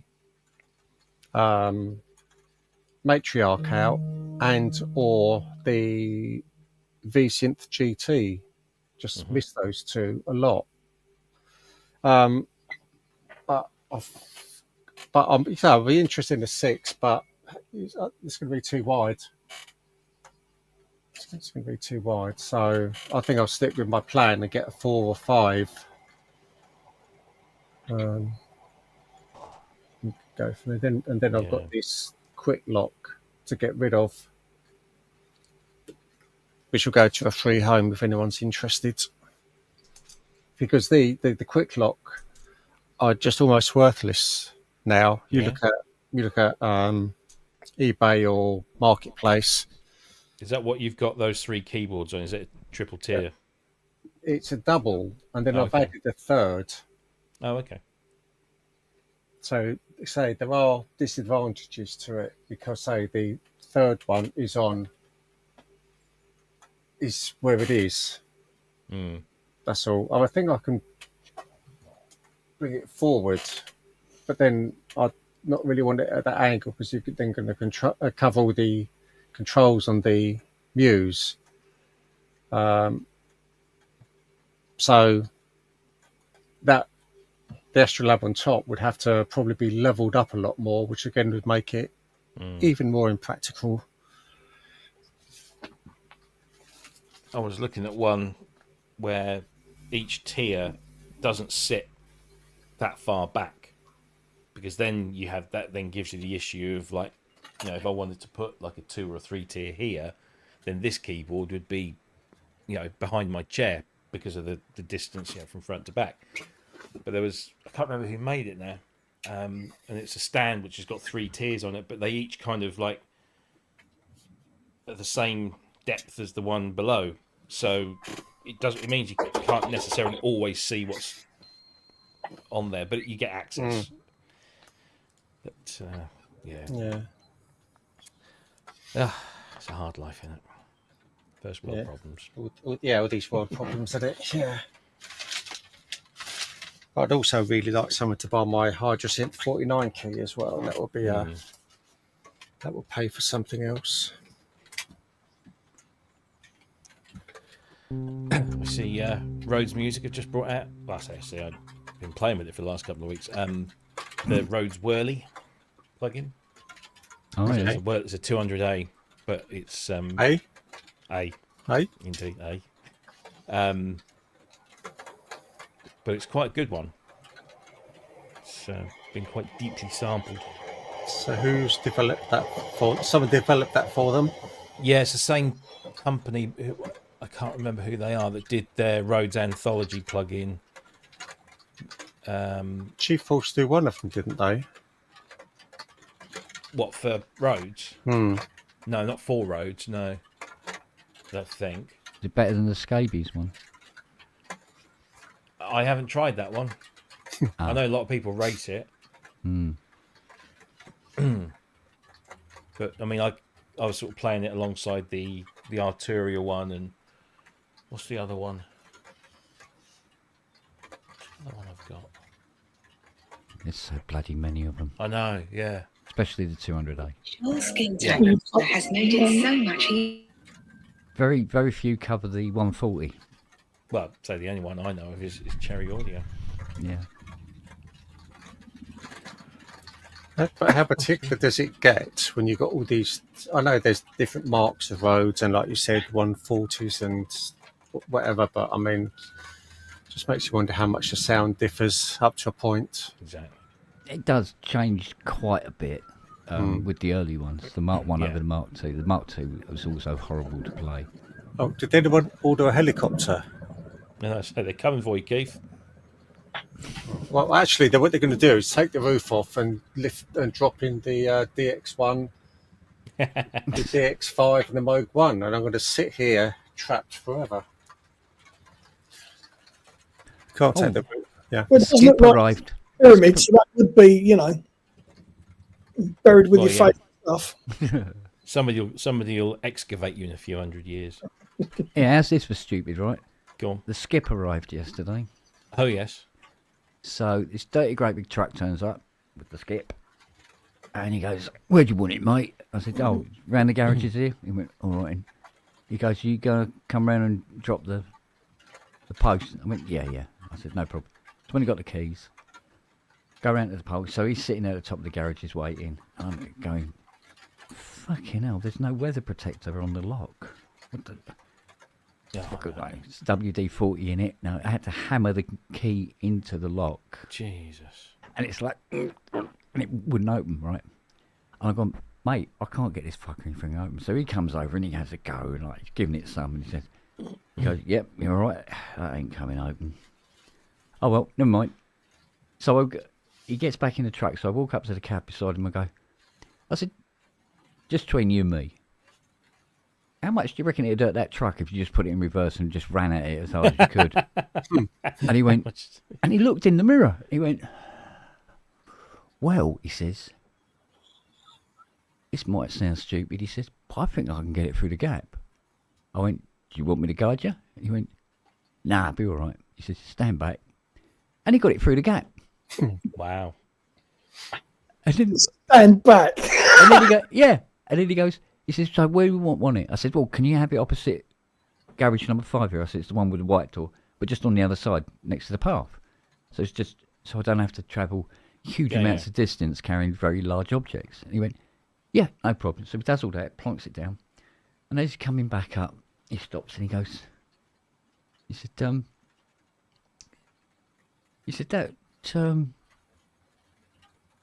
why is that post there?" And I go, "I don't fucking know, I didn't ask for it." He goes, "It seems a bit weird, doesn't it, having a post there that you can get a truck past?" I went, "Yeah, I was beginning to wonder why the hell I was trying to drop it in the first place." I said, he goes, anyway, he goes, "Enjoy," and off he goes. I'm looking at him going, "Yeah, this post is right, but you can get a truck through that side." All right. What the fuck is going on? So, of course, the woman at number 5 here, she come out and she goes, oh, you're having a skip delivered?" I went, "Yeah." She goes, Observant of you. I said, "But he was able to get past the post." She goes, "Oh, yes." She goes, "I've been trying to get that thing down for ages." I said, "Well, apparently you can just get by it." And she went, "Oh, yes, I know, because my husband came out." He said, "There used to be a concrete post on the other side there." And he came out with a sledgehammer and fucking knocked it down. Because he couldn't get the post down either. I said, "You think the council will come out and sort it out?" She goes, "Oh, no, we spoke to them several times. They haven't come out." And I said, "Yeah, it's like them repairing the road." Yeah, good luck. So, and she goes, "Oh, well, you emptying out the garage?" I said, "Yeah, I've got a lot of stuff in there to get rid of." She goes, "What, like furniture and stuff like that?" I said, "No, if I told you what was in there, you wouldn't fucking believe me." So, and she's going, "Oh." I said, "Oh, okay." So I said, "Yeah, that'll be all right." She goes, "Well, it's going to be even more mad round here soon." I'm going, "Oh, yeah." She goes, "Oh, haven't you heard?" I went, "You haven't heard what?" She goes, "Oh, during drop-off and pick-up times for the school, they're shutting the roads down. There's going to be these electric posts that come out." Oh, my God. And block the area off. I went, "You're having a fucking laugh, aren't you?" She goes, "No, they can only come in one way now, instead of coming from all different directions, because there's like 3 or 4 different roads they can come down. So there'll be just the one road and they can come in and go out via." And I said, "Okay." I said, "But that was never the problem. The problem was parking." She goes, "Yeah." She goes, "Well, they're going to be parking everywhere and anywhere." because there's about, 1,200 kids going to the school. So on average, there's going to be 1,200 cars. So kids don't walk to school anymore, do they? So she goes, oh yeah, it'll be terrible because they'll park across driveways and stuff like that. So if you're trying to get out to work in the morning, tough shit. I said, no, I'll keep my eye out for all the punch-ups. It should be a laugh. So she goes, yeah, so the whole thing's going to be blocked off. I went, oh, okay. So if I want to go down to the shops, get a pint of milk in the morning, or rather a 2-litre bottle, yeah, I'm going to have to walk them down. So if I do, in that case, I'll take Lily with me. Yeah. So actually, I could just send Lily. I go, oh, go and get a 2-litre bottle of milk, darling. Here's the money. And she'll come back and she goes, oh, I got crisps while I was in there. Oh, cheers.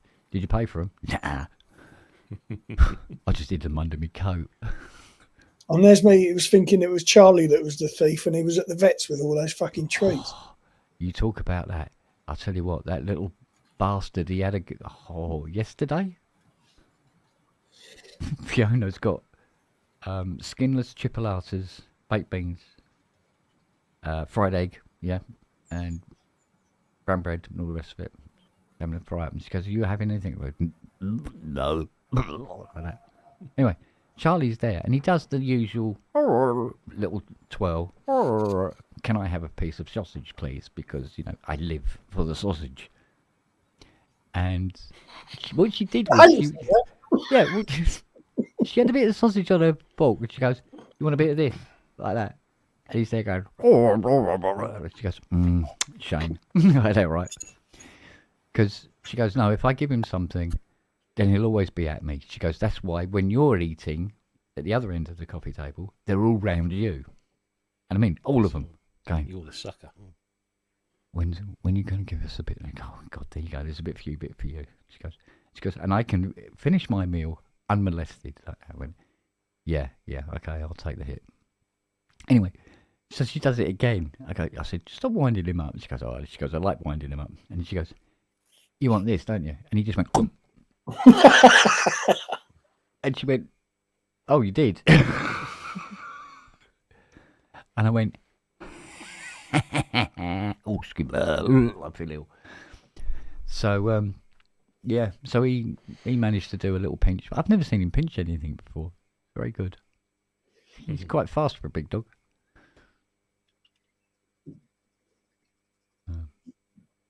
I don't know. But again, I had Siri on my back like a backpack with her head over my shoulder. She didn't leave me alone yesterday. All the time I was ill, she was like a fucking shadow, mate. There was at no point during the course of the day that she did not have part of her touching me in some way. She just didn't move. Little sweetheart. So I must be feeling better today because there's no fucking sign of her. I don't know. She's probably downstairs on the settee going, but she's not asleep. She's the only dog I know that snores when she's awake.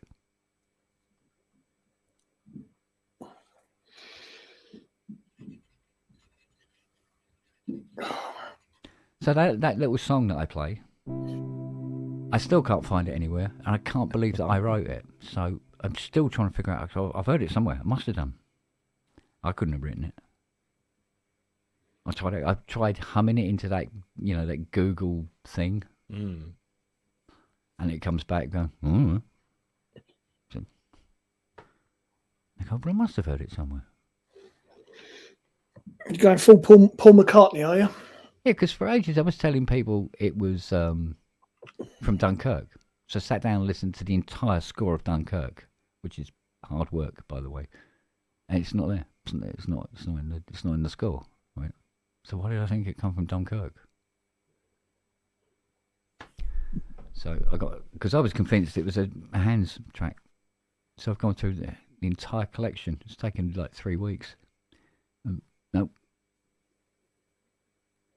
Not found it. Oh, there you go then. But I couldn't have written it. It has to come from somewhere. Release it. Release it, and then you'll find out. Oh yeah, lawyers will be on your back. Then it'll show up. Yeah, that's a point. Yeah, well, in that case, I'll fucking record it. Do the whole orchestration, the whole bollocks on it, and we'll put it out and then see what happens.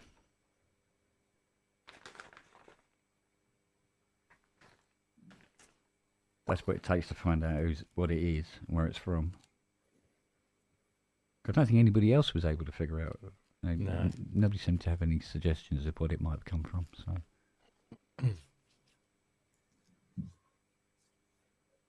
So unless I dreamt I heard it in a film score,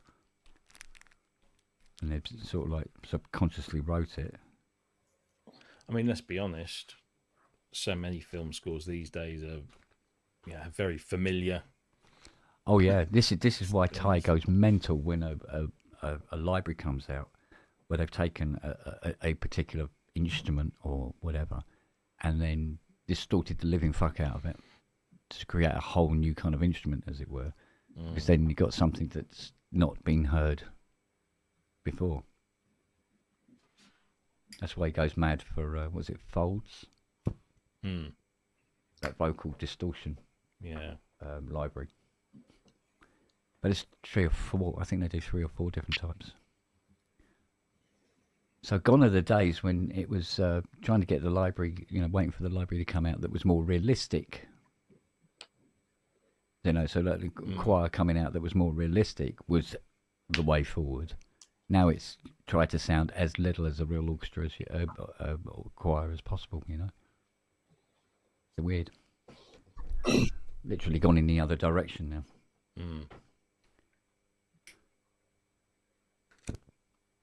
now. Are we still on for Friday? Yeah. Yeah? Mm-hmm. Okay. We'll work out something. Okay. You'll be going blah, blah, blah, blah, blah, blah, blah, blah. Yeah. Like that. And then, and then blah. Yeah. Yeah, stay tuned, folks. Do not miss Friday's show. Yeah, do not miss it. Let's just say we've got more than one special guest. Yeah. Mr. Unwin. Yep. He's just one of them. He's just one. Cool. That will be funny. Yeah. Go on. Espen Croft. Is that the Oh yeah, that's right. Yeah, we got him on. The only reason I'd have him on is to throw rotten vegetables at him. I didn't really know who this geezer was. I don't watch any of his shit now. So what happened then? He lost the fucking plot, basically, I think. Yeah. He has a channel and has had a channel with nearly 100,000 subscribers where he used to make videos about a lot of vintage gear, tutorials or just reviews, and Okay. He's got a friend in Norway, probably the only friend he has got there, who would loan him some because this friend of his is Anders. I can't remember his full name, but Anders has got a massive studio full of lots and lots of very he is the 80s gear. Or would be if the 80s was all on the Hallmark label. Yeah. So what is there? Was there leaked photographs of him standing amongst the smouldering ruins of the rice steak or something? He had a style that maybe not everybody particularly enjoyed. It was when I first encountered him, I always thought it was just it's just kind of lost in translation. I mean, he's from Norway. He speaks pretty damn good English. Like most way Norwegians. better than my Norwegian. Yeah, and his style was not maybe to everyone's taste because he was always about I only use vintage gear. I don't use VSTs. I don't use software sequences. I only use the vintage hardware. I'm all about the vintage hardware. That's a small box to live in. Indeed. And then slowly he would, sort of push the envelope, his envelope, not the envelope. And he would, he was doing stuff on Cubase, on a modern version of Cubase, not an old like Commodore 64 or something. He'd occasionally make videos about his Laserdisc collection because that's the best way to watch movies, etc., etc. It was kind of this, I don't know the best way to describe it. There's almost like a I'm better than you kind of vibe to a lot of his stuff, but a lot of it was very interesting, and you could learn some interesting things.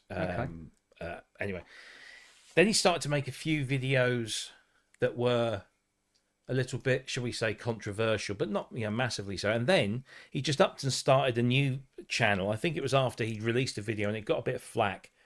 He started up a second channel called I'm Espencraft and You're Not. Okay. Okay, state the obvious. Yes. Yeah. And it's basically rage baiting. Every video he's posted on there is a controversial viewpoint. Like the last one, there's a German synthesizer forum where there's a massive like 300-400 post thread slating him for one of his previous rage bait videos. Okay. And so he's gone on to there and made these videos, and he's basically calling them. He didn't sort of skirt around it. He called them Nazis.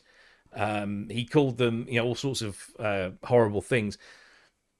Whether you think it's justified or not, who cares? But yeah, he started calling all these people names. There was another video he posted where he said he spends all his money on young teenage girls.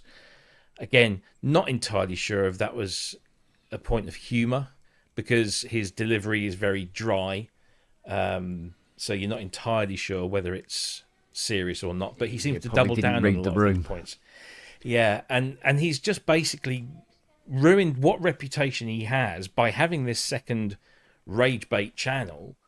And it's just, it's tiring. And so, when he first started doing these kind of slightly controversial videos on his own channel, it seemed, when you looked at his subscriber numbers, if you were the cynic, like I can be quite often, you'd think, I see what he's trying to do. He's just trying to edge it up to the 100,000 so he gets his little silver plaque. He's just dropping some clicky, because the algorithms love negativity. They thrive on negativity. And so you put a little bit of negativity in your channel and it drives viewers in, whether you want them or not, whether you like it or not. It drives the viewers in. And really? Because surely the pub should be on close to 3 million subscribers by now. That's not how it works. You don't have a thumbnail with you going like this. Oh, okay. Up against something with a superimposed swastika or something like that. I could always knock up a picture of me taking a shit on a memory moke or something. It would probably work, and then call it. You have to call the video something and put the. Yeah, it's just fucking bollocks. I've just dumped the memory moke. Yeah. How to do a memory moke dump? Picture of you squatting, curling one off. I did do that meme though, didn't I? Which is just the base of a memory moke with absolutely no boards, nothing on it, and go all the reliable parts of a memory moke. Yeah. The truth is about people that watch his type of show.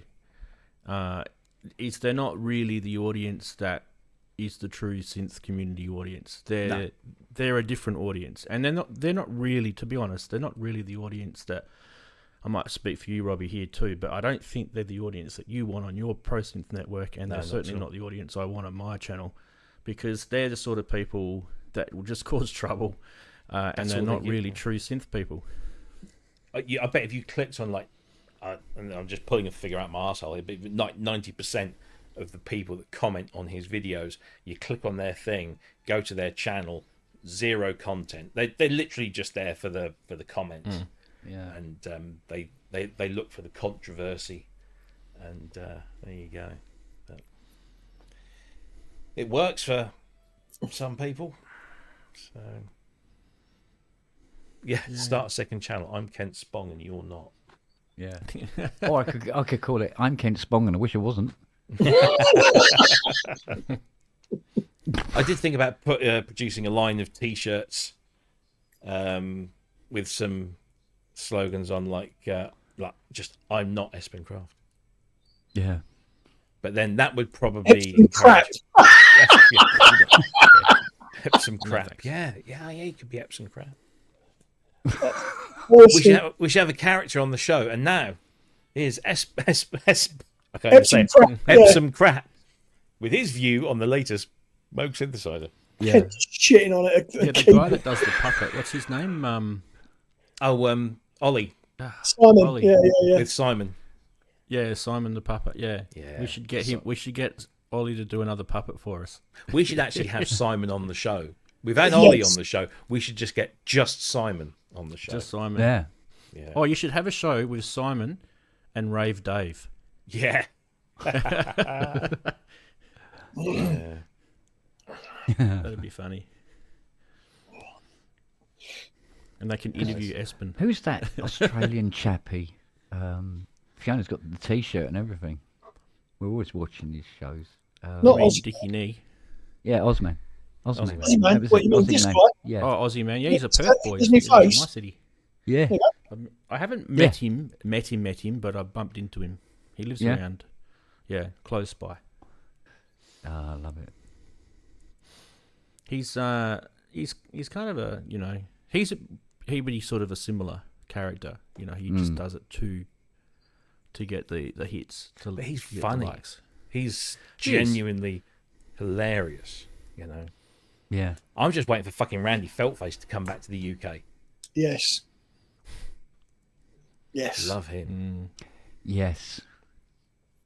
You see that one of the shows he did, and he was being quite animated, and the puppet flew off his hand altogether onto the stage. Yeah. He puts it back on and everything. He's looking at him, go, "What the hell was?" It's when he invites somebody on the stage. Keep your eyes up here, not that. Don't mind him. Didn't he say I just farted or something? It was really the actual cover up was hilarious. Yeah, it's very good. He's very, very good. Yeah, he was. Yes, he's great live. What do you want? Go see him. Finding a chair or finding my lap? Which one do you I'm want? going to see Depeche Mode's tribute act again this week. Oh yeah. Yeah, apparently they're in Exeter, and Luke messaged me last night and said, "Did you know Devat's going?" Yeah. Right, are we going then? Yeah, all right. Go to see China Crisis on Thursday. Yeah. Again. Nice. Yeah, they are. I blame the tariffs. That's a good name for a band. The Tariffs. The Tariffs. I'm sure that's been thought of. Yeah, it probably has. Yeah, as you say.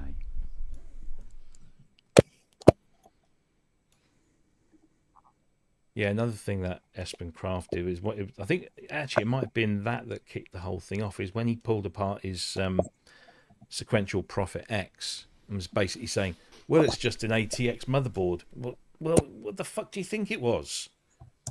Some form of fucking magic or something. For the last 40 years, synthesizers have got computers inside them. Big fucking whoop. Yeah. Well, the Oasis is a.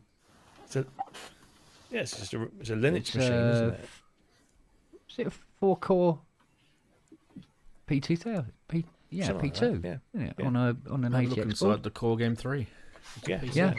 Have a look inside any core synthesizer that's been released in the last few years. Well, there's a HDMI port on it. Yeah. I mean, there's pull it loads open, of there's gear an that's got, HDMI port. you open it up and it's a Tinsy in the corner.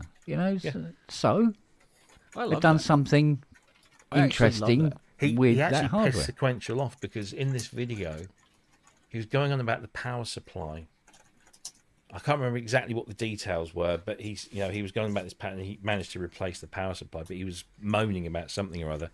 And sequential, like, look, you don't know what you're fucking talking about, and you don't know what you're doing, and you're harming you're causing a lot of calls to come in to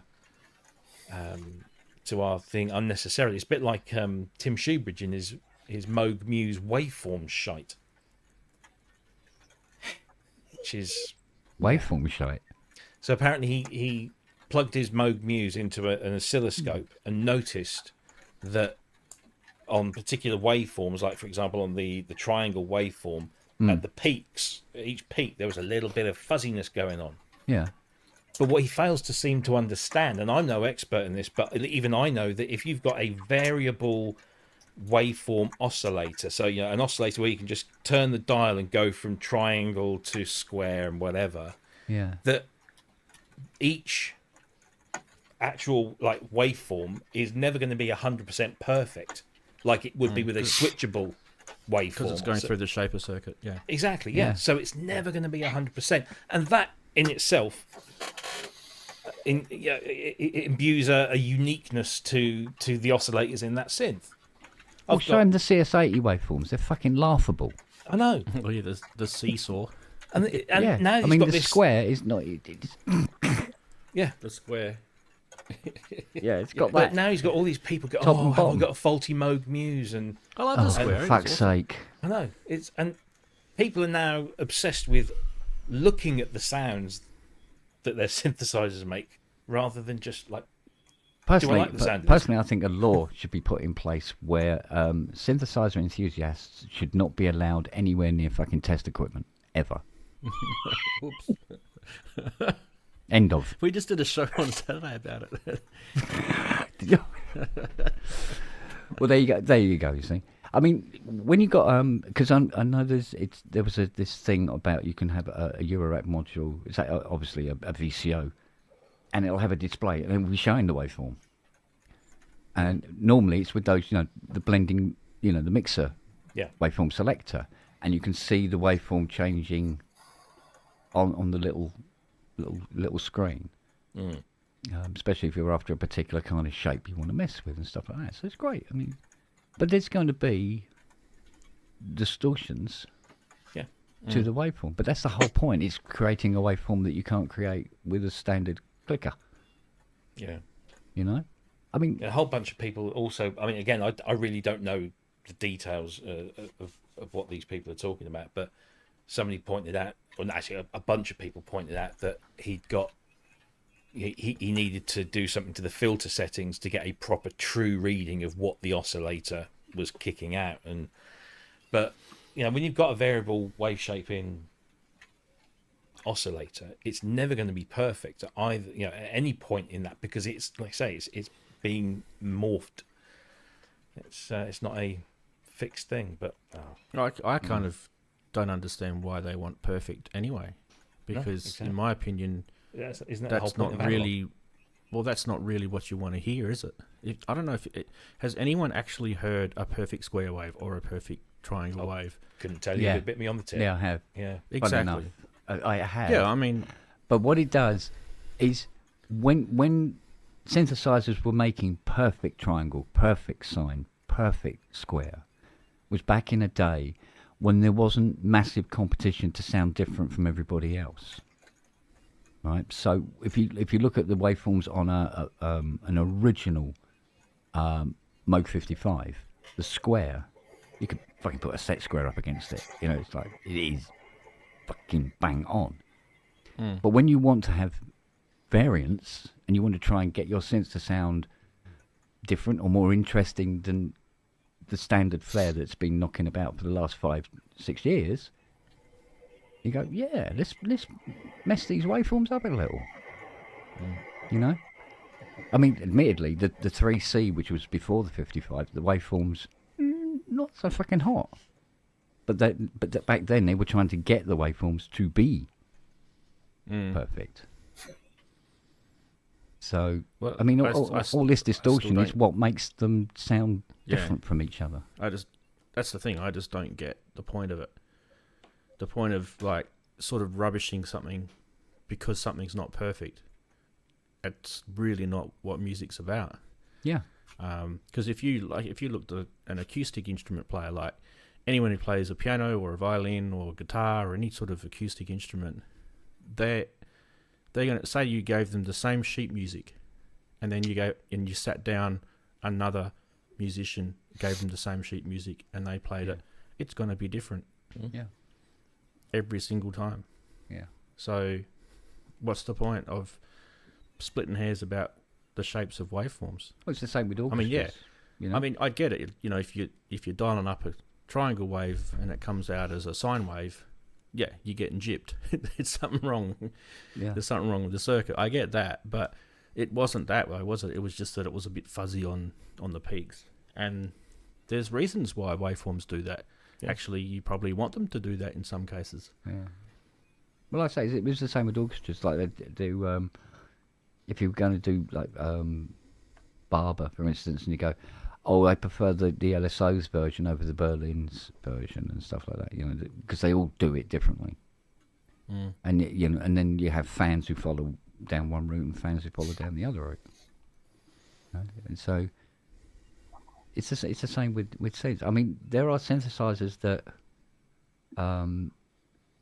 people go crazy for, and does nothing for me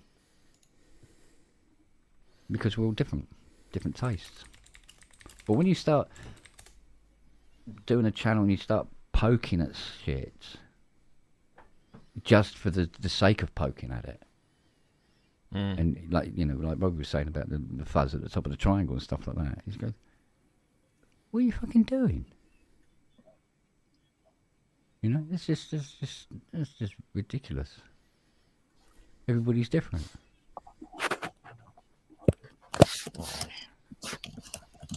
Don't get it. Well, I do get it. It's all about, like you say, subscribers. It's interesting. Getting your little plaque on the wall. Ooh, look at me! You I've got a never plaque on the see wall. a raft of videos that go, "I just bought the Moog Muse and I think it's really good." You know, because it doesn't juice the algorithm. It doesn't. Yeah. You just have people say, "I just bought this," and even if they do like it, the title of the video will be something that makes you think, "Oh, are they going to rag on this thing? Are they going to slag this off?" And you get halfway through, and actually it's them saying, "Oh, this is rather nice." But Bad gear, case in point. Well, Bad Gear is more for me. I didn't get it to start with, and then I did, and then I think when you get it, that it's a comedy project first and foremost, and he is very funny. And his editing, you know, the way he just throws all this stuff in there is quite. You have to go and watch those things 3 or 4 times, which of course helps. You know, he's very clever. In fact, did you know he's got a master's in business something or other, and outside of doing Bad Gear, he's a mentor, and he'll help you start up a business, and he's very very intelligent, very switched on guy. And he's quite funny as well to boot, which is... he's actually a top bloke. He is really nice. Good fella. He gave me a beer mat when I saw him at Super Booth. Bad beer. He's like, yeah, didn't think of that. He's humble as well. I think. Yes. He knows a fair bit, but when he doesn't know something, he'll reach out to people that he knows that know. Like he's reached out to me about MIDI stuff, and I've given him the answers, and he's gone and finished his video off, and he's given you, he gives you a credit in the video for it. So he's a top guy. Yeah. And he does actually talk the way you hear in the video. I thought that's just an exaggeration. And then when I met him, he was exactly like that. I'm like, he's very fast. Yeah. It's efficient. I know some people like that too. So you got to go outside after a little while just to sort of, hang on a minute. I just need to have a breath. Yeah.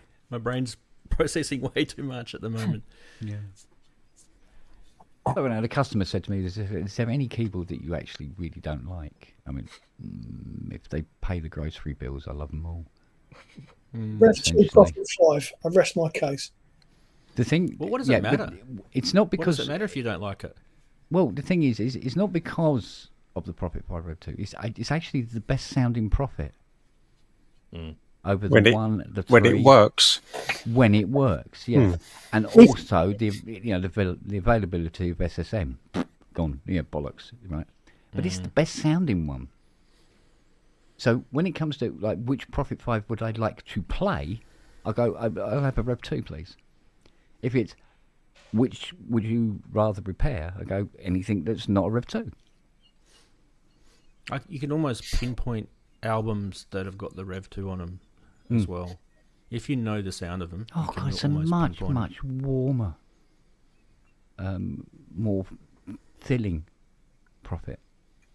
I find the 3, and the 3.1, 3.2, 3.3, it's just software changes. They are exactly the same sounding machine. Because you go, oh no, I've got a 3.2.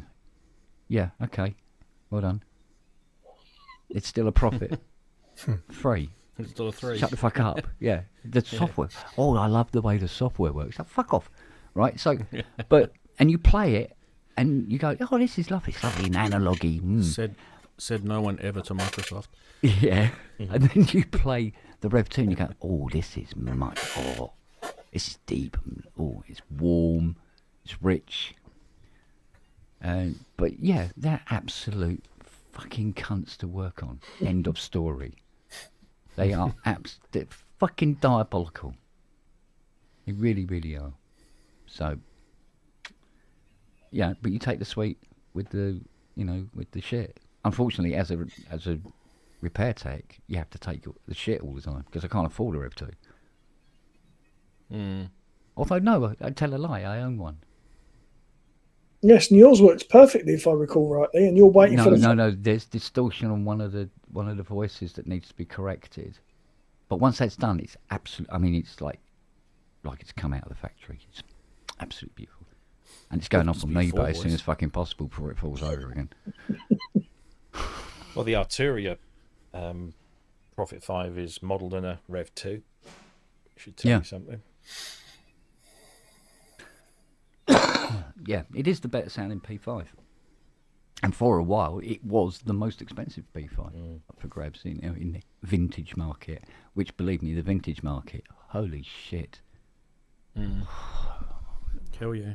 Tell me about it. Yeah, the vintage market is it's very similar to, I don't know, Donald Trump selling a hotel. You don't know what the fuck you're going to get. Yeah, apart from shafted up the arse. It's actually quite bizarre, but to a degree, that price watch segment on my show is one of the most favourite segments. Yeah, I love watching it. Yeah. We just show all this weird stuff every week, and it just blows my mind how much. Yeah, you always find the right stuff because I'm there going, and next, oh fuck off! It's fucking how much? Fuck off! Yeah, it's good fun. It's really good fun. I see young Jamie Morden is not a fan of the Moog Messenger. He's just got one. Really? Oh, really? And to quote, he says, while there have been many reviews so far and it has a lot of features, especially modulation, but overall the sound quality is naff, no sweetness, lower mids and mid hump, yet hollow sounding and has low end, yes, but it's not a nice warm low end. Bandpass is quite good, but no, not for me. Base Station 2 tears at a new one, it's going back. Wow. Doesn't it look a little bit like a Base Station 2, doesn't it? Well, it looks like any, sort of 32 key synthesizer. But it's got a kind of Novation. It does have a kind of Novation feel to it, doesn't it? Very sort of. Mind you, that's one nay so far that I've heard. I haven't. I played it at Super Booth and really liked it. Heard Lisa play it and really liked that. Yeah. Mine, I don't know where mine's supposed to be coming, but it hasn't arrived yet, so I don't know where that is. Because I want to spend some time with it and sort of make up my mind for itself. I mean, I just really liked what I heard. That bass, whatever they call it, it's just you click a switch and it improves the bass when the resonance is fully up. Does really make a difference, and there's plenty of modulation going on in there. So, hang on a second, I've got my daughter. I would just say that I'd never hear these things because my ears have never been trained. To the point where, I mean, the other sort of critic you always see talking about things like, mid-high frequencies, mid-low, or whatever, is Jim Glue when he's talking about a synth or something like that. or one of the Electron boxes he's got, or something he's had in the past, and it just sounds good to me. It doesn't. Yeah. So I will say that today I should have had a messenger delivered at work, and it probably is there sitting. I'll go back to work tomorrow, I'll find out. But when I open the box and plug it in at work, I've only got headphones at work, which aren't particularly great, but I'm sure the thing will sound fine to me, you know. Yeah. Even though I've got an awful lot else to compare it to, I think something would have to sound drastically bad for me to go, it's not for me. Well, I think we all kind of know, but we know differently. Some people can verbally communicate what those things are, like Jamie can, right? Keith, you're probably more like me. You'll discover whether you love something or not by the fact that you don't play it as much anymore, or you play it more than something else. That to me is the indicator whether that synth is working magic for you or not. Because you've got a fair bit of gear like me, you'll gravitate to some stuff a lot more than others, and there's lots of reasons for it. There's usability, but generally speaking, it's the sound. That's what's going to win, right? The sound is what you love the most first and foremost. You can achieve that sound that you want after on that particular gear. Yeah. And I mean, we've probably all got the same, monosynths are a good example. How many monosynths have we got? They can probably all achieve very similar things, right? Sonically. But they all sound different for some weird reason. Yeah. And like I say on my show a lot, we're not engineers, we're musicians. So we don't really need to know electronically why things sound different. We just need to know the basics of what is causing those sort of character changes, and it could be knowing about the types of filters or the types of oscillators. Yeah. And I feel that's all we really need to go to. Anything more than that, like, it's great if you're interested in electronics if you want to explore that. But I'm probably with you, Keith. I kind of feel like I wouldn't be able to say if something was low or high frequency compensating on anything, just as a listen test, as a blind listen test. I'd probably be able to work it out eventually with a bit of, research. But, if you sat a Moog Messenger next to a base station 2, maybe I'm not hearing the same thing as what those guys are. Yeah. Hey, my ears might not be as good as theirs either. That could be the other reason. Yeah, I think my hearing's... I did work with aircraft when I was younger. It doesn't do too good to the ears. Mind you, we all want different things from the same synthesizer. We all play different types of music. We, areas, sonic areas that we play in that the next person along doesn't. So it's very much a... Well, yeah, because... No synth is going to hit the mark for everybody. No. Which is why I'm really glad I got the Astrolab up there, because it's all things to all men. Yeah. The presets in it will get you, if you wanted to go on stage, will get you on stage with a lot of sounds that you want to use. If I think, I want a piano, I don't go to a Polybrute or the Muse, even though I think there's some electric piano type of things on there, and here they're not. The Astrolab. And to me, I'm really glad I got the Astrolab for that. That I can go back to basic pianos, organs, pads, strings, and stuff basses that's on there and things like that. It's and not have to hunt around or even trying to mimic something on there. But at the end of the day, Kent, you've got CS80 sitting there, and what's the worst thing you can do with a CS80? Play it without an effects, run it through an effects unit. Yeah. Well, and how many times money is that compared to a lot of things that anyone owns?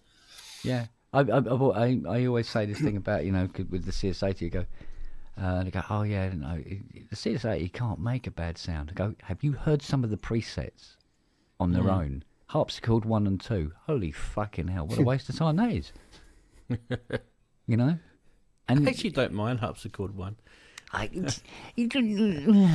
it's like. I'm what the fuck is expecting it, that? though. I'm expecting it.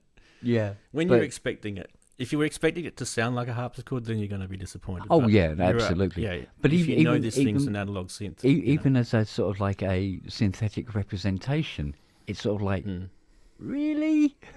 Because it's just this weak sound that it makes. You go, what the?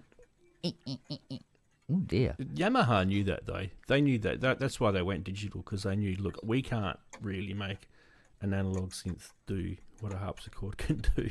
Well, funny enough, no. That some of their organs, like the Yamaha B35, which is an analog dual manual organ, its harpsichord was actually a really nice sounding ish kind of harpsichordy sound that it did, which was on its preset, and its vibraphone was sort of like all right kind of thing, that kind of thing, and the piano was like like you get a piano on a string synth kind of piano sound, which is basically, it's still a string synth and they've just changed the envelope and brought the filter down kind of thing.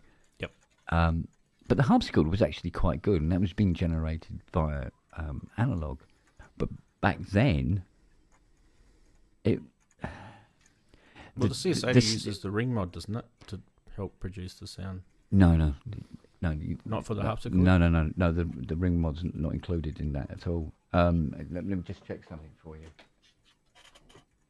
Yeah, the ring mod is not even implemented in any of the presets or the front panel. Right. It's just a separate goal on its own, and you either pass stuff through it or don't. Right? Maybe it's a building block, and they, you could improve it with the ring mod, obviously. Oh, I don't doubt it. I don't stuff. doubt it. But but as a preset, we just go, oh yes, or the clavier, or even the clavichord. You go, ooh, that's a bit on the weak side, man. I mean, very, very weak. I mean, hang on, let's see if I can. Where is? If you ever want to know if the clavichord, ask Herbie. He'll tell you. Yeah. Let's have a. I can't remember which channel she's. I'm useless in here. Oh, you're over there. Good girl. Right, if I turn off both of those, we can go. Right, this is her completely on her own. Right, harpsichord 1 and 2.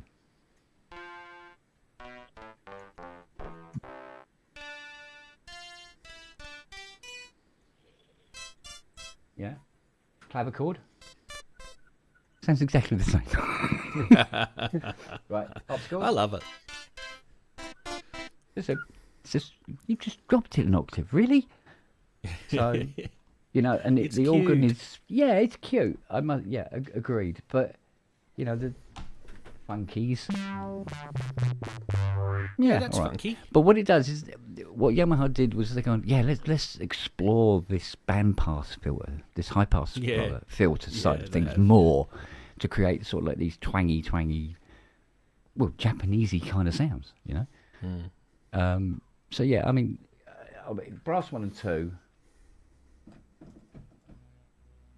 Don't Pedal Kent.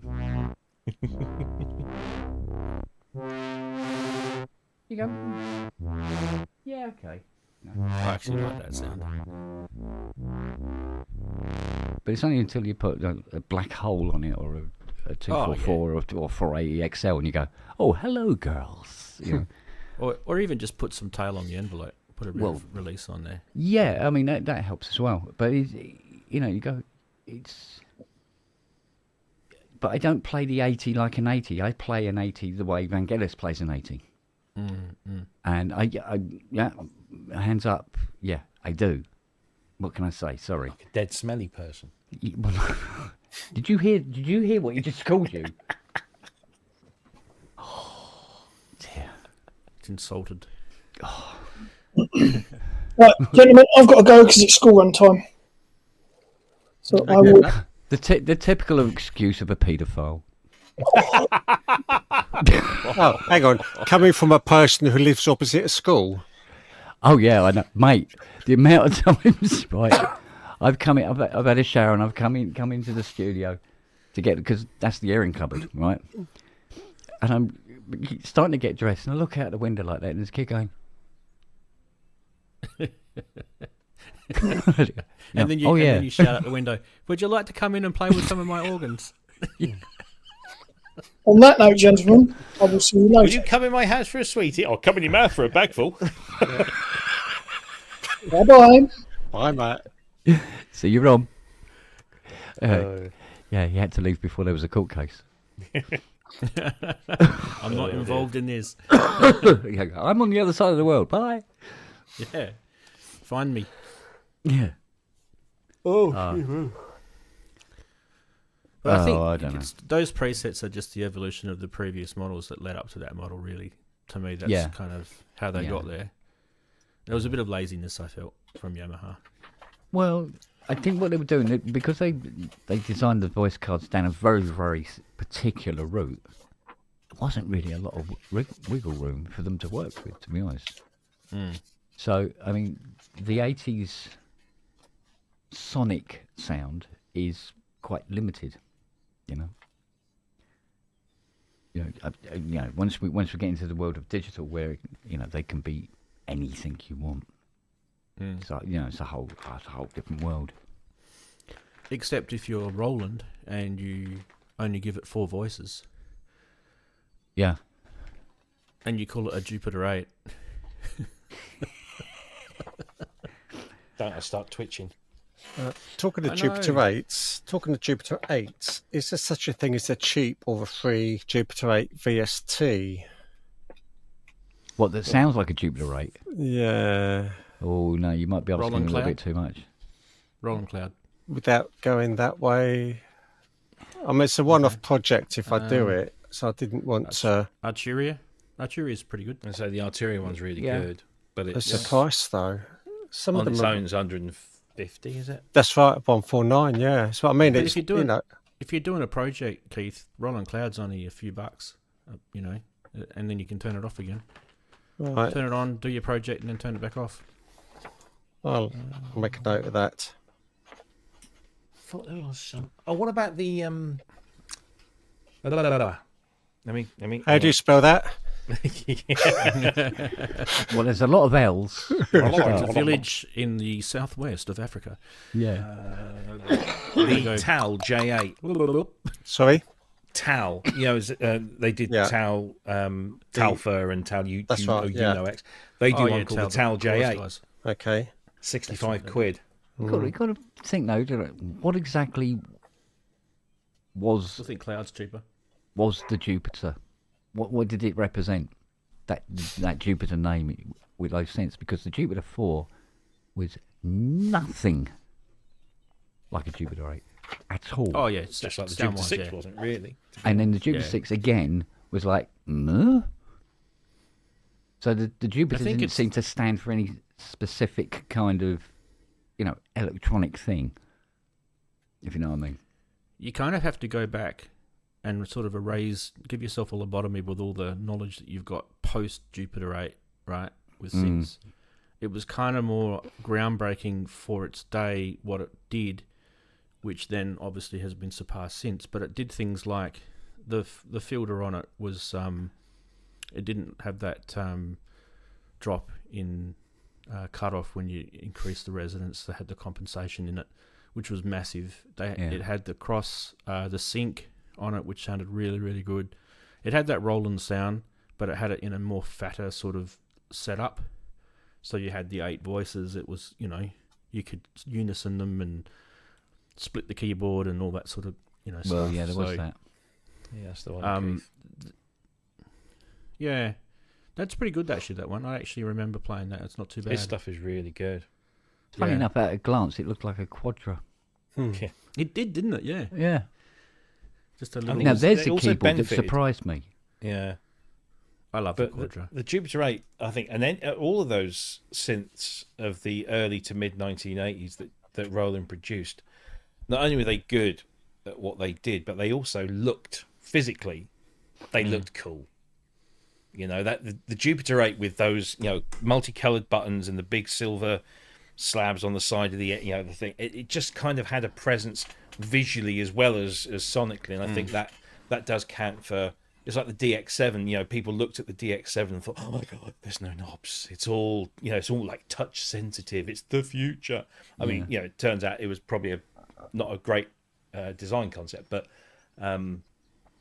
it's. They fixed it in the second version though. Yeah, they did. With the buttons. I like the. I got the aluminium sides from my sister, mate. I love it. So it's got the real Jupiter 8 look to it. I'm trying to think. I'm sure there was another Jupiter 8. Did Cherry do one? No. I can't remember. Did Cherry do? They've done a 6 and a 4, but not the 8. So they skirted around the Jupiter 8 maybe for a reason. Well, I think Dan might have actually said that they went for the 4 and the 6 because outside of the Roland Cloud, nobody else has really gone for those. So, but whereas everyone seems to have gone for the 8. I mean, the Arturia one is very good, and of course the Roland Cloud one is equally as good. There are sample based ones, which don't go near those. Give or take. Generally, can't do a very good job. And there was one that was recent. It was Acoustica Audio, and they sent me it to have a look at. So resource intensive, and it wasn't cheap either. So, I mean, you can Google it. I don't even know half of these things are any good or not. But it's a thing called a JP680, which is a Jupiter 8 emulation. Hello, babe. I don't know how good it is. I know there was one in. I know UVI did a sample based one. Yeah, and there's a Native Instruments one I think called Super 8. But honestly, Keith, if you wanted it to sound pretty close to the real thing, you can't go past the Roland Cloud because they're actually the Jupiter 8 VST that they've got in there still uses ACB, which Roland did do a massive amount of work to develop, and you got to give them hats off for that. Either they've completely bullshitted their way and convinced us all, but it does actually sound really good. And I believe him. They were doing videos of guys in white coats. Yeah, it's got to be true. I mean, how long do you want it for, Keith? You say you're using it for something specific. Well, it's for one project. That's all I can say, really. Because you can join the Roland Cloud for £20 a month. If you're only going to want it for a couple of months, then that'll cost you £40, and then you can just cancel your subscription. That's what I was saying before. Yeah, I mean, I'd probably spend as much time going through the presets to start with, to see what I wanted to make sure there was something there I did want, really. Have you done a trial of the Roland Cloud at all? No. So you can do a 30-day trial, and the Jupiter 8 comes in that trial. So, and then if you think if you think that you can get what you need to get done in 30 days, work fast. Yeah. There you go. There's your incentive. Well, that's ideal, because for the where I want this part of music is really just in one part of a song, so it doesn't have to all be Jupiter 8. But hang on a minute. So you've got an Astrolab. Yeah, you can put. Have you got V Collection Pro? No.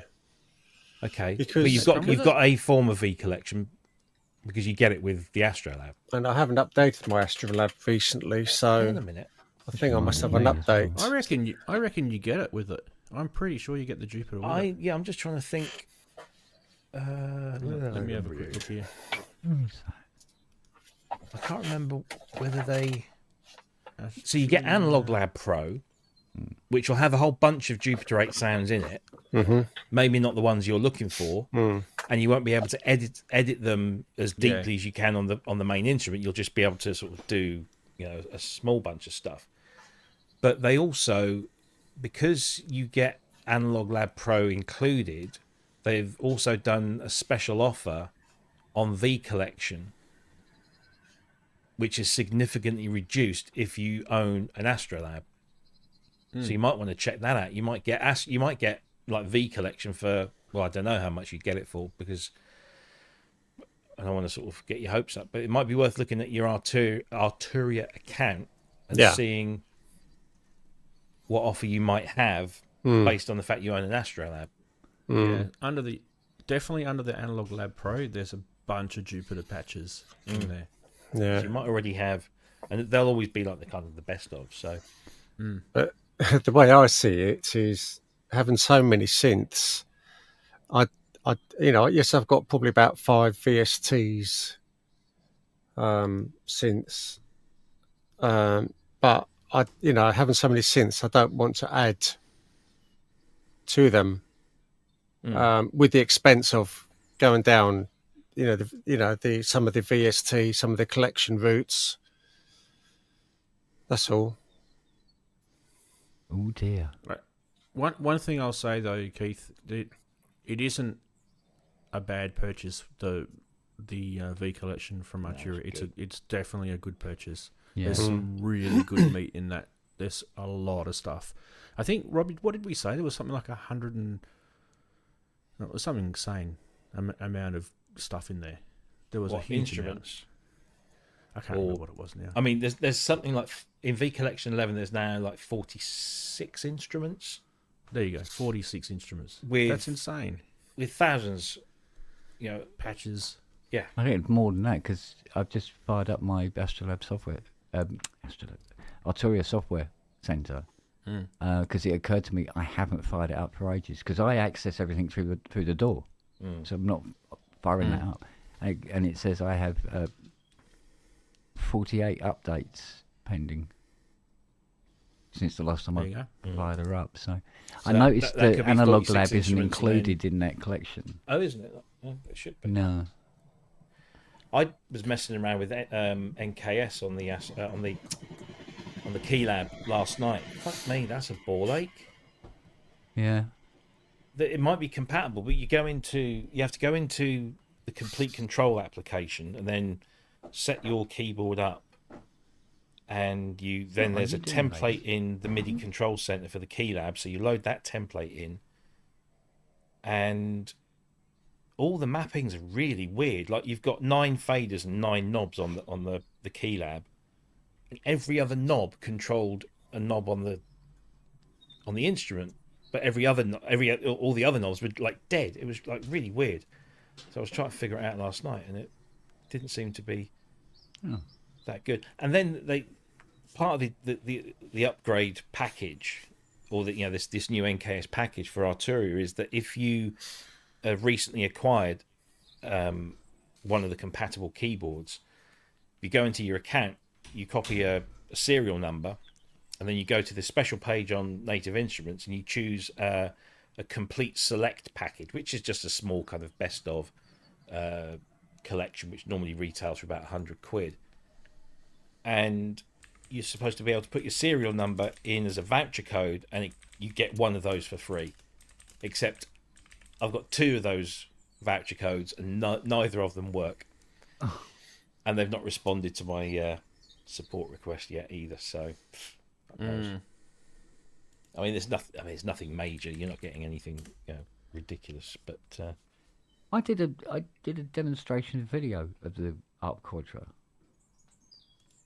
Ages ago now. Yeah. And when I was watching it back, even I couldn't believe the sounds I was coming out with on it. It's a pretty cool synth. Yeah, I mean, they're crazy money now, but... Yeah, but the thing now is you're not going to get it all in one, but you can achieve an ARP Quadra with other gear, right? Yeah. You can get a Selena, you can get an Odyssey, a 2600 if you want, and the only thing that's kind of a bit hard to get is the phaser circuit on it, because it's kind of unique. Yeah. Yeah. I mean, it's not hard to achieve that way. I feel like you have a couple of different boxes of gear. Yeah. You can get there, which is one of the reasons why they're kind of an acquired taste. People who want a Quadra like me, people like me, I would love one because they just want to have that sound all together and combine them in one keyboard. It's more convenience because even the bass sense on it was, really sort of like it was like it was attuned to work with the general sound of the Quadra, so it didn't stand out. It didn't clash with the sonic capability of the synth. It was really, really lovely machine. Jerry Audio did a pretty decent plugin for it. I thought did a pretty good job. I mean, it lacks a little bit here and there, but other than that, most plugins do. Let's face it. Cards on the table. A lot of plugins are going to have areas where they're not going to be absolutely spot on. So, even the really, really, top of the range good ones, got some points where you just go, not quite. It's like all those. It's like all the CS80 plugins. They all seem to have got nailed different areas, and then there'll be I will admit though, there's that Zill's Lab, the one that they've recently brought out. The 80, they've done a really good job of that. Yeah. But then again, it doesn't surprise me because those guys did a good job of the Elka Synthex plugin they did a few years back. Yeah. And for me, the Elka Synthex plugin they did was perfect. They actually nailed it. But all of the 80 plugins that I've listened to at any level, none of them get the ring mod right. Oh, that must be hard though. It is not even Black Corporation got it right. No. And they were doing as an analog replication. So, or the Rachel Eurorate module. Yeah. It's pretty good though. Yeah. I mean, at the end of the day, it's pretty damn good. It just doesn't sound. There's little bits and pieces between the movements of the sliders that you just aren't achieving, and I just don't know what it is that they've done to the circuit to cause that. Yeah. Because whether it's they've put the wrong slider on it, maybe they should have been exponential or linear. Or... There's a point.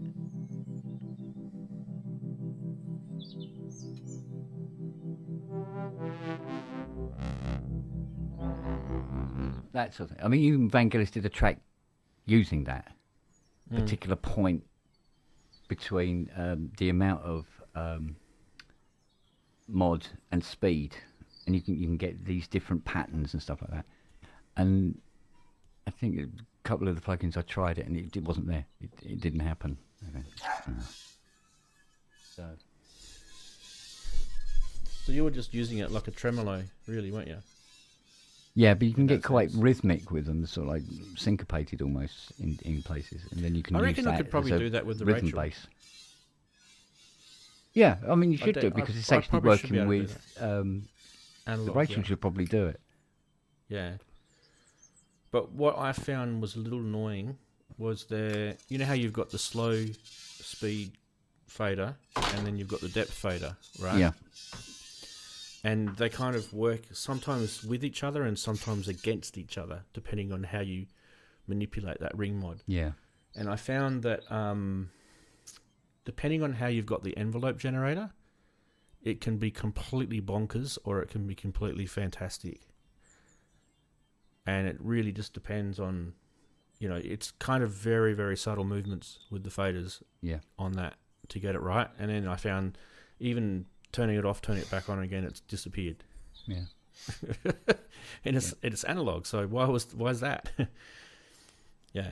It heated up the wrong way. But one of the things that's always made me laugh is that the front panel sliders on the 80, there's no, like Roland had the felt underneath the front panel to keep the dust and dirt and dog hairs and stuff. These sliders have nothing at all. It's completely exposed, and the dust and everything goes straight into the slider, right? And out of the 680, 780s that I've done, I've had one scratchy slider. It just don't all that. You don't get it. Just doesn't happen. Quality gear that in the It is actual quality gear. Yeah. Whereas the paddles, I think that the carbon track is mounted vertical, and it does that. It goes in and then across. Yeah. You will never find a crackly one of them at all. But the pitch pot over there, with the fine and the heavy, it's completely sealed off, and every single one of them crackles like a fucker. And the pitch jumps like that, and you go, oh, that's going to need cleaning out. It's completely sealed apart, but every single one of them does it.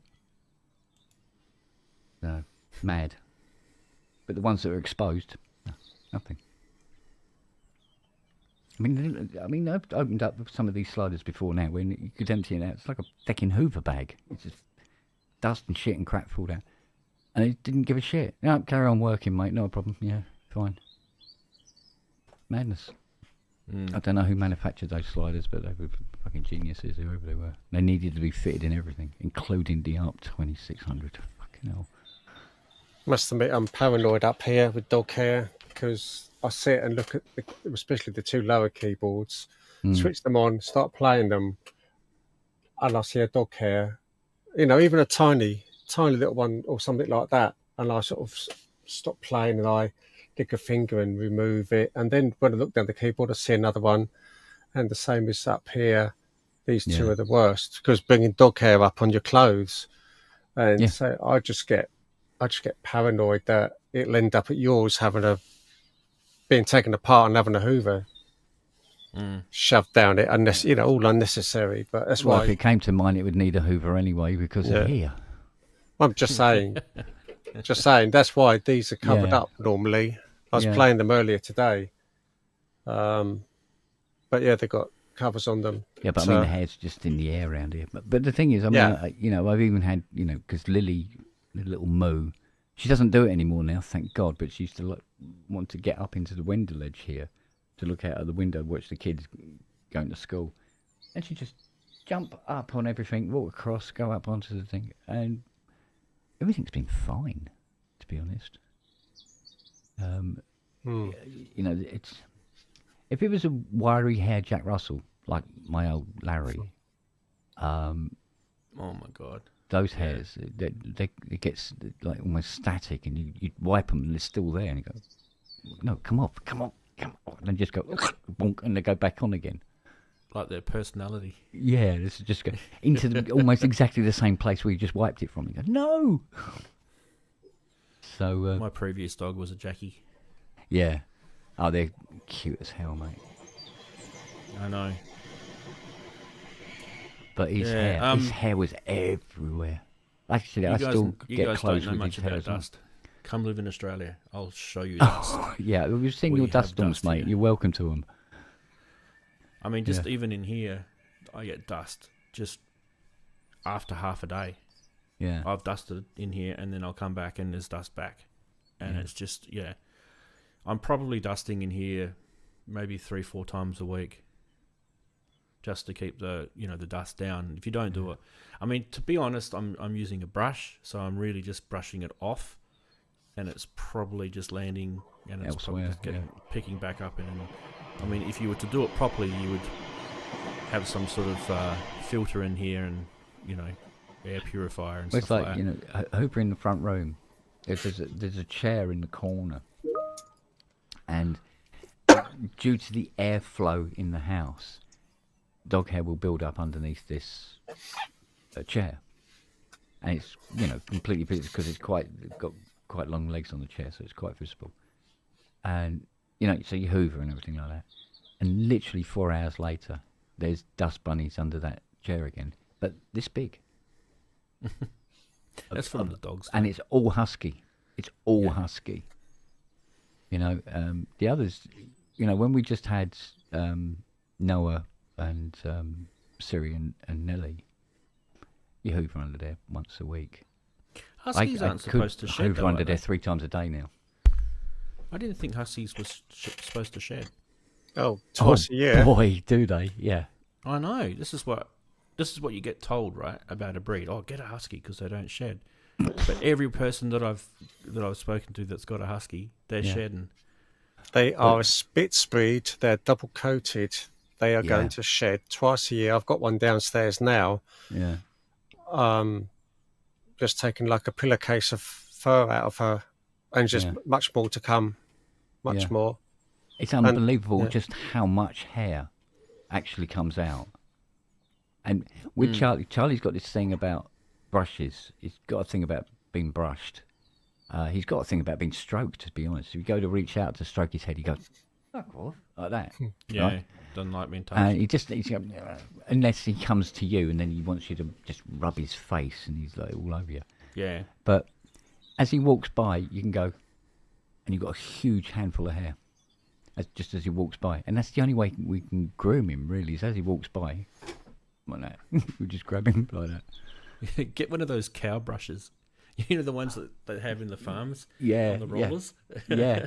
The dogs will love them, mate. Well, we got this. Put it out in the backyard. We've got this brush now. It's got a little battery in it. And what it does is you fill it up with water. And then what it does is it sends out a little jet of steam out of the brush to wet the hair, so it all binds it together. And it's always to hand, right?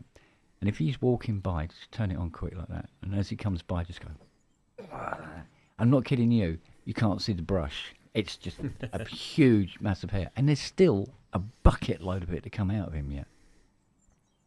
You know, or he'll have a big wedge of hair sticking out on the shoulder and just grab it as he walks by and put it in the ashtray. Mad. And so we thought it'd be a brilliant idea to get another dog.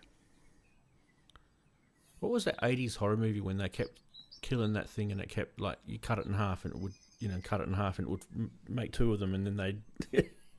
I can't remember what it was called. It was a really, really kind of scary thing. Wow. Husky hairs like that. He was trying to brush it grades 2 hairs back. Yeah. It's just more hair. Yeah, it's just even more hair. You go, where's it coming from? But we wanted to book him in. There's a dog groomer's just on the corner here. And we've often taken him down. And oh my God, the screaming. And they're used to it. So, but he always manages to raid because they have all these treats in these baskets on the other side of the counter. And I think he cost me nearly 20 quid one day because he just helped himself to these big burger chews. He just had his head in the bucket and he's just eating them. And I had him on the long lead and I didn't notice he was doing it. And she's working out the bill and she goes, "Oh, that's another £1." I went, "Why?" And she goes, "Oh no, that's another £1." I go, "Why?" She goes, "Well, he's behind you. He's eating all the chews out of the basket." I go, "Oh, little bastard, come here." So we phoned her up and I said, "Husky time," like that, and she's gone. She goes, "Oh, Charlie." She goes, "Oh, he is nice though, but he's a bit of a screamer." Yeah, and just putting an extra bucket of chews out, you'll be, Yeah, exactly. They know when they're onto a good thing. So, but she turned around to me and she goes, "Oh, is he up to date with his inoculations?" I went, Ching ching. Here we go. I don't know. Hang on, I'll ask Fiona. You go, "Fiona, is he up to date with his inoculations?" No, I think he missed his last lot. I went, "Oh, okay." But she goes, "Well, he doesn't go out anywhere, so he has his worming tablets and all the rest of blah blah blah blah blah blah. But he never goes out, so it's not an issue." I said, "Look, the answer to that, I think, will have to be sort of like, no." I said, "Why?" Then we can't groom him unless he's up to date with all his inoculations. Excuse me? Really? Yeah, really. Wow. I went, "Why is that then?" Because it wasn't, because he was down there 6 months ago and it wasn't a problem. Cutting his fur. Yeah. It's not like you're sticking something up his ass. It's because we run this dog daycare centre as well now. I mean, okay, all right. There you go, yeah. Oh, that's why. Great. Where's the nearest dog groomers? Fucking miles away.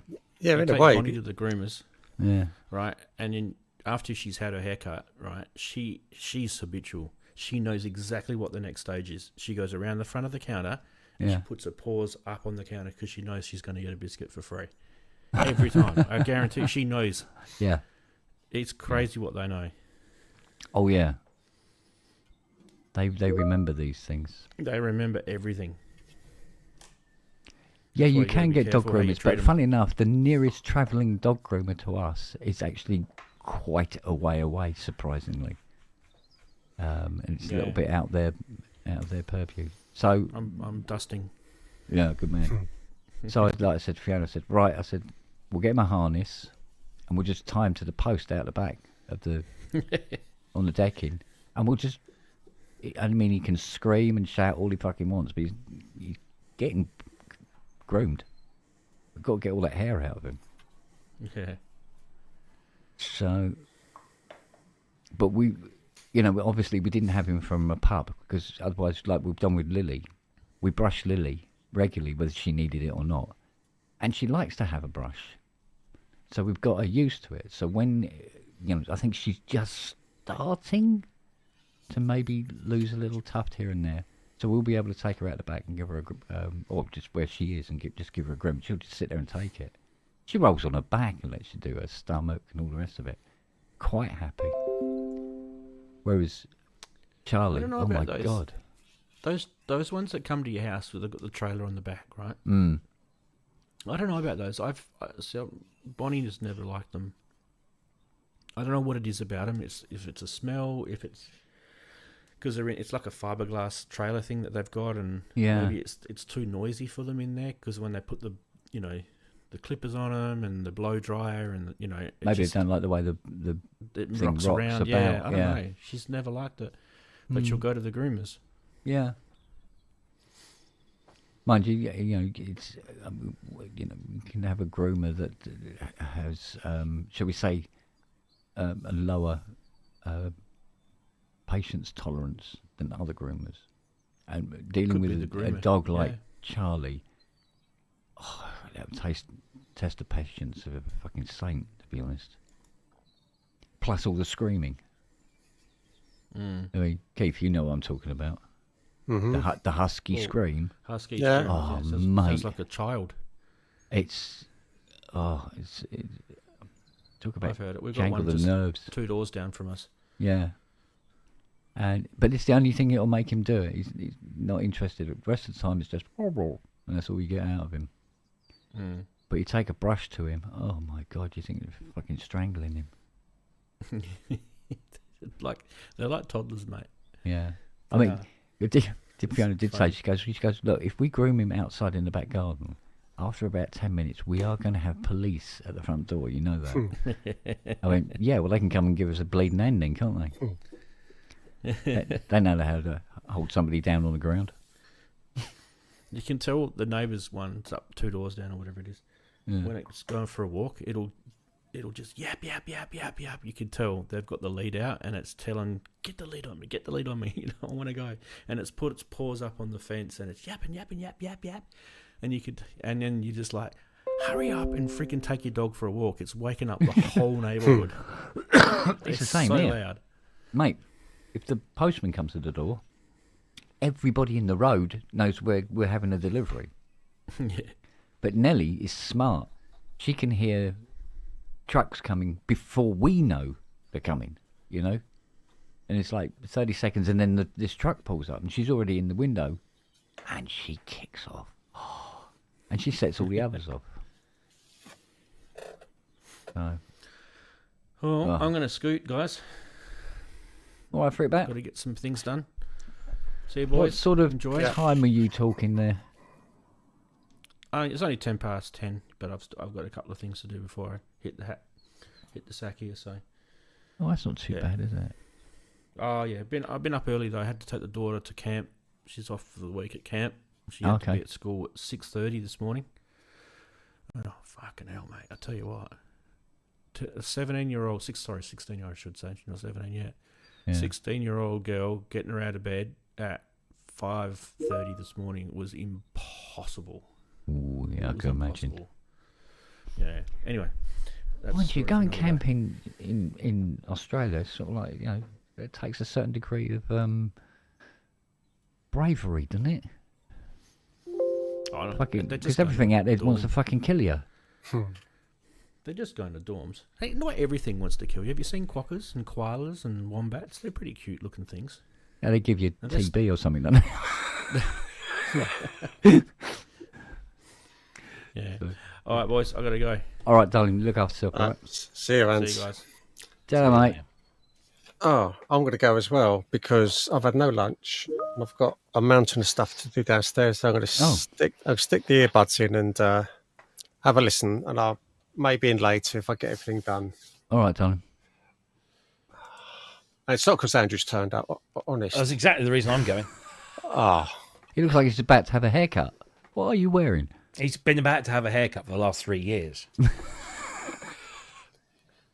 That's it. It's reached the extremity, and that's where it stays. I see. He takes off. He gets cold. Okay, run the music, Rob. What? Well, it's PSN now. Yeah.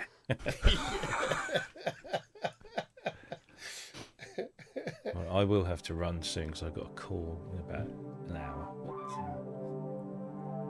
Oh, Gonna go somebody's get cross-modding. Get a coffee? Oh.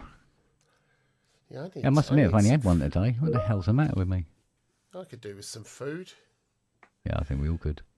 Yeah, but that's what happens. What are you bringing us?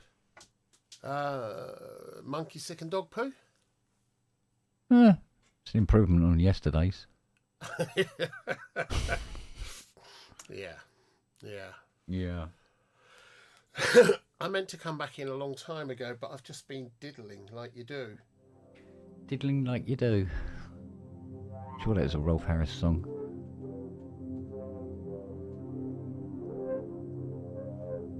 It's rather a nice.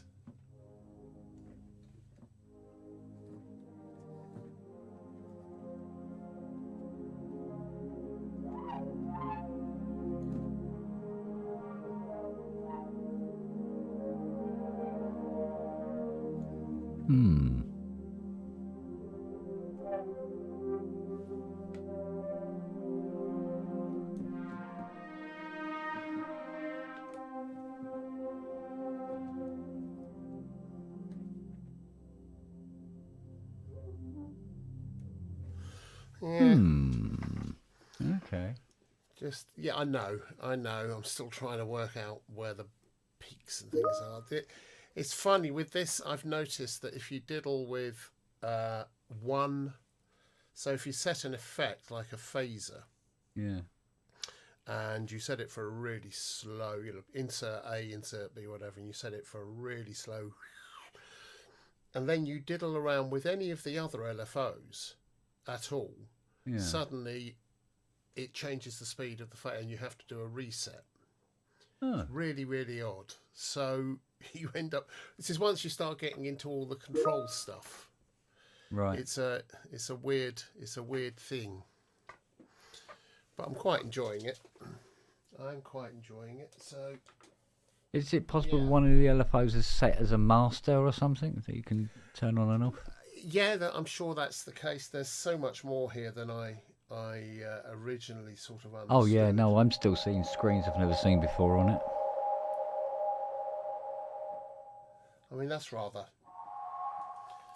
nice without any effects and as a starting point. And that's just a resonant filter now working properly.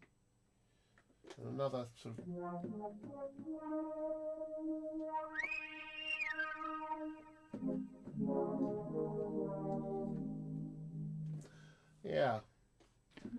I like some of the blending sounds that it did. Where's it? There's one up here.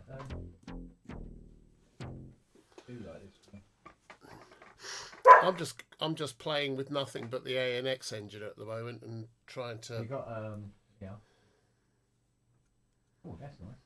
Turn it up.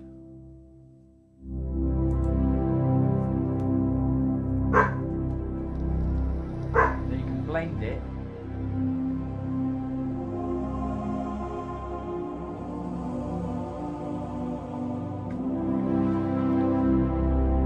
Which one's that? That's the CS80 plus Spec R. Oh, that one. Yeah, yeah, yeah. Yeah, and you can blend it on the pedal, and it's yeah. It was she noticed? Oh, how dare somebody walk by with a coat on? Oh no, not with a coat on. Yeah. Yeah. Nellie's such a guard dog, mate. Yeah. She was having a go at a pigeon the other day, and the pigeon's sitting on the fence going, "Yeah, what are you going to do about it?" And she goes, she's going, "I'm going to fuck you. I'm going to fuck you." Yeah, you can't get up here. Look, watch me walk along the top of this fence. And she's there jumping up at the fence, trying to see if she can knock him down. Oh, I don't know.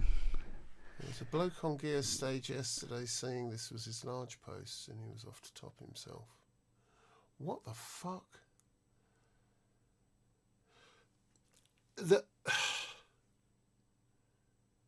Reaching out to people, you know, I've got something going on at the moment where I'm trying to support someone. Yeah. And it's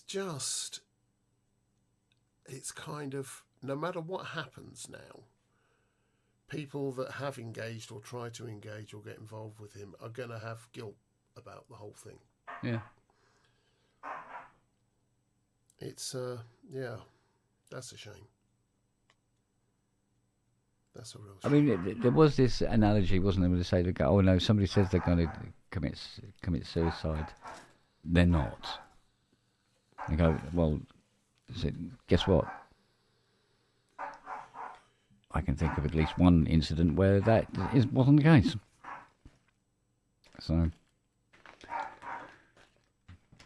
blimey, topic shifted. Oh, you know what it's like. Yeah. Your mate's having a right old moan downstairs. I know, I can hear him. What is he moaning? Is he still moaning about a man walking by with a coat? No, that was Nelly. This is Noah. So much noise out of such a small little dog. He's having a go at somebody about something.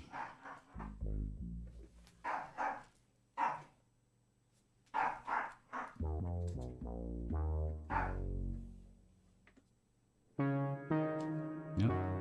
Think the argument's over. No, spoke too soon.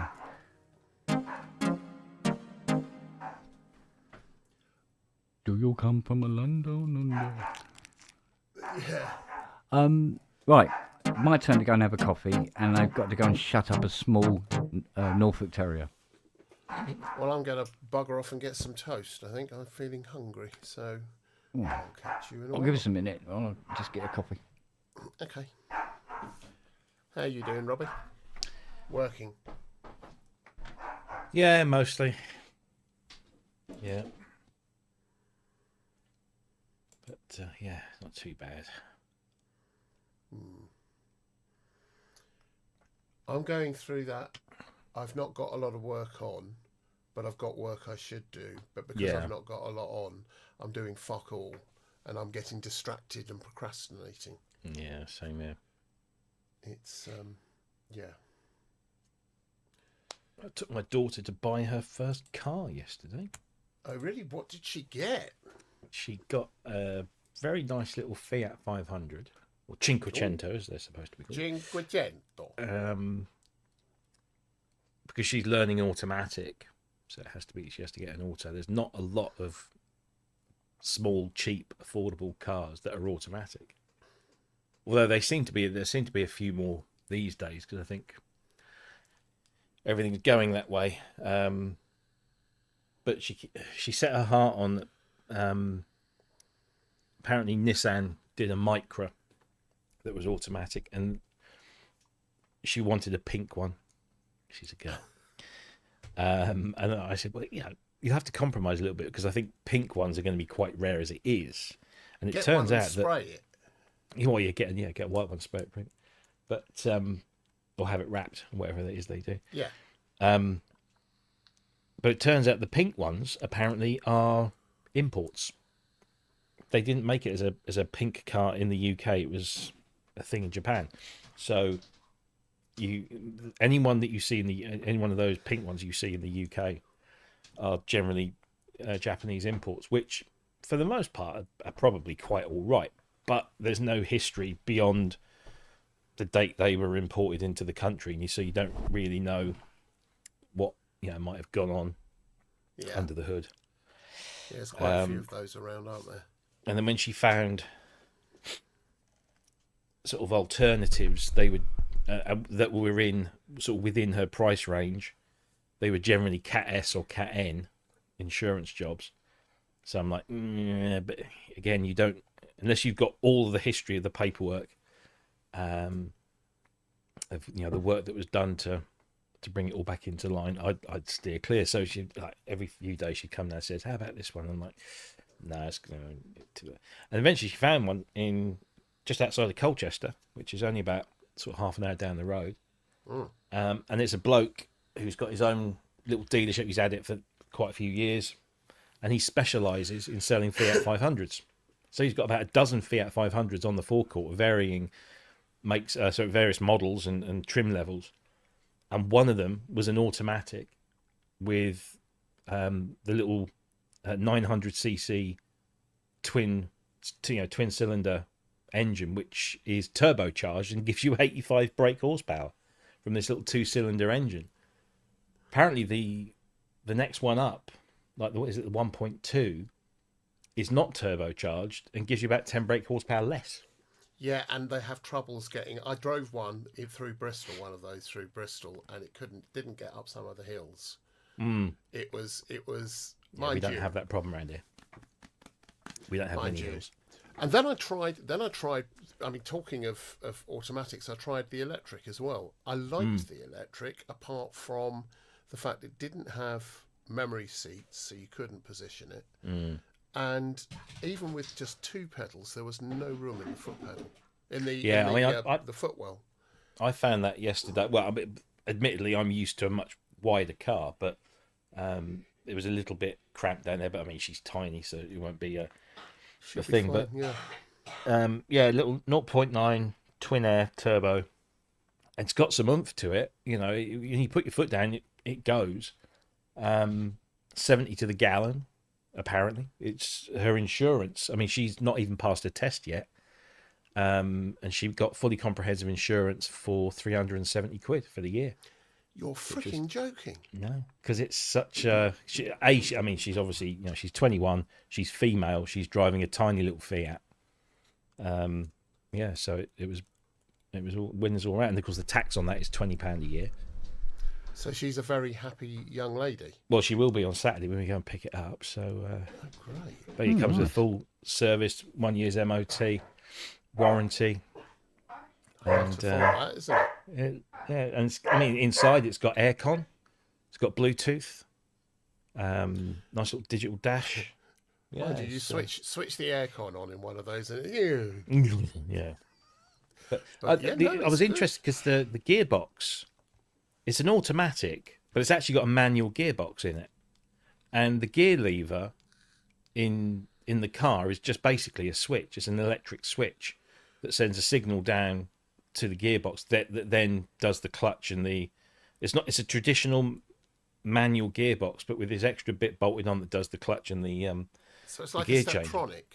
It's not that. It is kind of classed as a semi-automatic, but it's not. It's actually, I mean, it's an automatic, so she can drive it.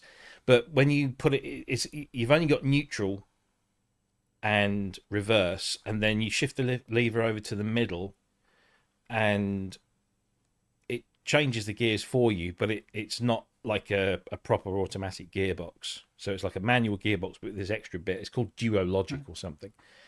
But you can also put it into sequential mode, so you can then just go up, or down,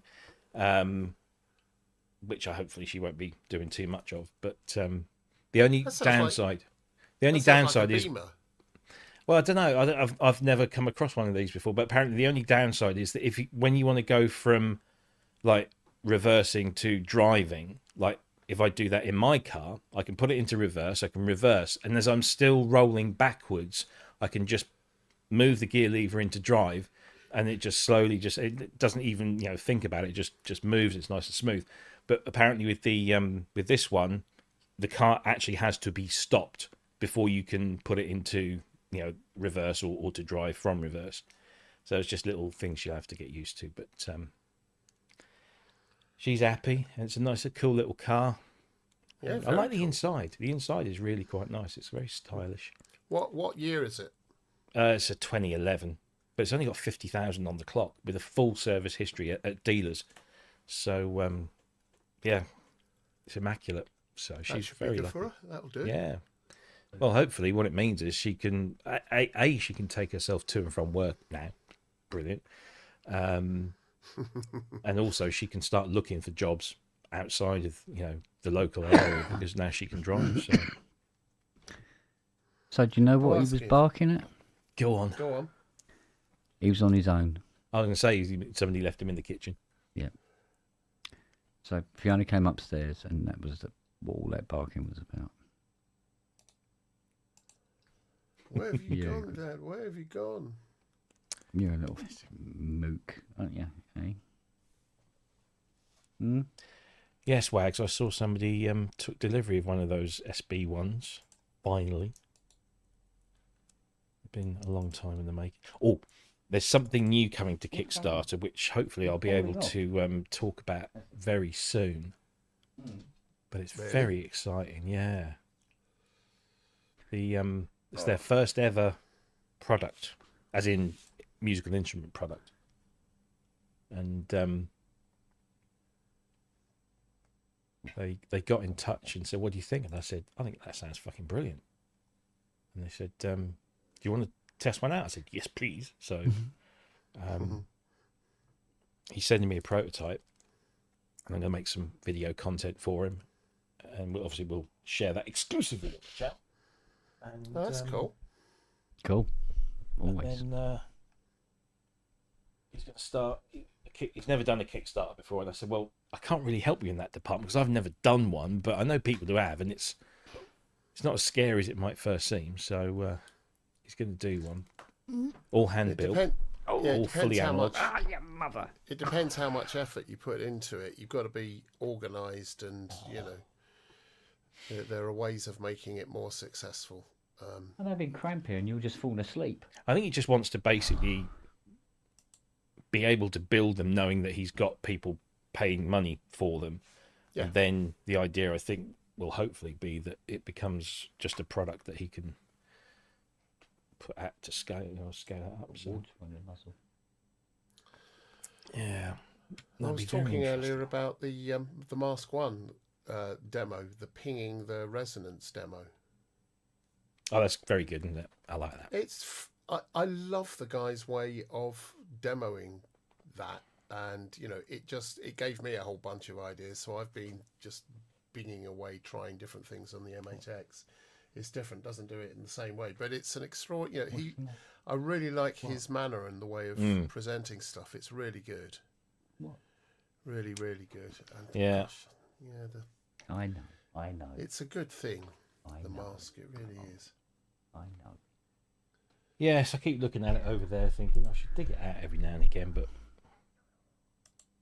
I will at one point. I think there's a little bit of jealousy going on here. Yeah. Aren't we expecting something new from them, from Kodomo? I've not heard anything. I know that they brought this one new rack mount to Synthfest in France, but that was really kind of a proof of concept that it's a synth that combines PCM samples, bit masking, and FM.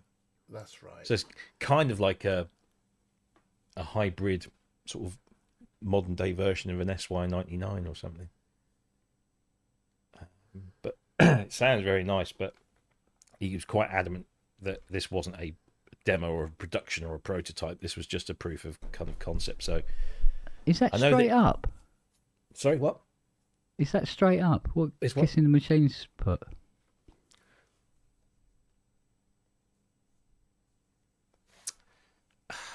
Put up was it Hydrosense? So I'm just deleting that comment. There you go. Yeah, but I mean somebody's copy pasted that already. Hopefully not. Wow, you're switching to his I would Mini. change your password now. Yeah. Yeah, knob. Hey, Honestly, I've come close to doing that. Yeah, I think I have just, as well. You open up the wrong window. Yeah. Yeah. And the chat windows remained active. Yeah. Yeah. Anyway. I didn't see nothing. You're right now. Yeah. I see. I said earlier that Jamie got he bought a Moog Messenger, and it got delivered today, and he tried it and he didn't like it, which is fair enough. He's just now posted, and I quote, "Wow, very disappointing. Music Matter, who I bought the Moog Messenger from, want to charge me £25 to return it. Having spent well over 30,000 with them over the past 7 to 8 years, done videos for them and recommended them to so many people. What a fool I feel now. Go to Anderton's or similar. Total joke." That's a bit. You bought it though. But there is also distance selling rules that I'm sure unless they've changed drastically since I last had a look, which was a long time ago, you should get a 14-day cooling off period. I don't know whether that covers that sort of thing, but you should have a cooling off period. I thought that was for credit agreements and that kind of thing, rather than specifically ordered. I'll have to check that. I'll have to check that. But yeah, I mean, You think if it's somebody who's spent, a 5-figure sum with you over the last few years, you'd have thought they'd have just said, "All right, we'll take it back." Yeah, you'd have thought so. Interesting to see. There's been quite a few polar views about the Messenger from people that have got them. So I'm just waiting for mine to arrive. I don't know. They haven't told me it's shipped yet, so. But I want to spend a bit more time with it. I mean, I played with it at Super Booth, and it's not exactly the best environment to properly assess something like that. But what I heard and what I am playing it, I thought it was really nice for a Moog mono synth at that price. But it falls into that category, doesn't it? Well, I mean, you can get synths that do similar or very similar sorts of things for probably less money, but it definitely has a Moog sound to it. Whether that's just some sort of bias in my head, but it sounds Moogy. It's got a lot of modulation capabilities. I think the most common thing that's being talked about it is essentially a lack of weight, that Moog richness, and or the waveforms not being particularly what they say they are. They're not square, they're not triangle, etc., etc. So I'm just, I'm holding off. I'm waiting to see what people make of it. Well, in fairness, like I say, it falls into a Moog manufacturing category of the Rogue, the Multi-Moog, Prodigy, where they didn't sound like Minis and System 55s. Yeah. And it falls into that. It literally falls into that category. I think actually what it's done is actually hit the nail on the head perfectly. And it's going to be one of those machines. It's not going to be for everyone. Yeah. Well, like the Prodigy. Well, I loved the Prodigy, but I can point at 5 or 6 other people that I know personally who fucking hated it. So, they preferred the Pro 1 over the Prodigy. Personally, I love the Pro 1 as well, so that's why I ended up with both. And it's good to have 2 mono synths that don't actually walk on each other's toes. Yeah. Yeah, that is good. You're getting more synth then, aren't you? So, I don't know. Indeed. We'll wait and see. Oh. Yeah. I'm going to go and get some toast. I think somebody's falling asleep here. Yeah. I've spent most of my day tidying up my desktop on my work computer. Have you saved it? Yeah, well, everything synchronizes to one cloud. That's a company thing. So basically, when we change computers, we just resynchronize and everything's there.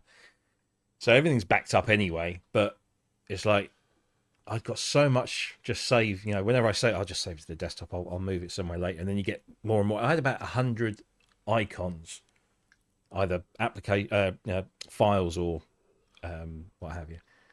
I've now managed to cut it down to about, what's that? 1, 2, 3, 4, 5, 6, 7, 8, 9, 10, about 30. And then I've got to go through the rest of them as well. Just incidentally, I've just noticed something. I have a power conditioner. Well, I have several power conditioners. But I'm looking at the one that's running in here. Is that like really strong shampoo? Is it? Yeah, very. And what it does is it monitors the mains. Yeah. Coming off the grid. And for the first time in maybe 2 years, I think, I've just noticed it is really, really fluctuating at the moment. It's peaking at 310. Wow. What? Yeah. That's not right. Oh, the UK mains is one of the dirtiest in the world. Yeah. Really does fluctuate, but I've never seen it this bad. This is really fluctuating. I've never seen it over 300. It's doing at least 260 to maybe 305. And it's all over the shop. Wow. I don't know what the fuck's going on. It should legally, I think, only go up to about 250 something. No, I think it's about 285. Oh, it's max, absolute max. But this is peaking above. It's starting to settle a little now. Getting closer to more peaking at about 285, 290. I thought it was something like 20% they allowed. So yeah, I know there used to be a lot of there'd be spikes around about 6 o'clock where they changed over from coal to nuclear. I don't think that happens as much now. You see the lights go dim and then back again. It's starting to settle right down now. 260, peaking at about 260 now.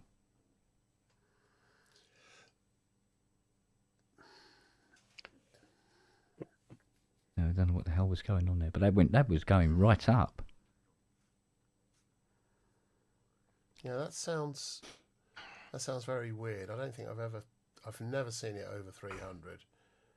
Yeah. I've occasionally seen it, I think, at around about 270-ish, 269, 270.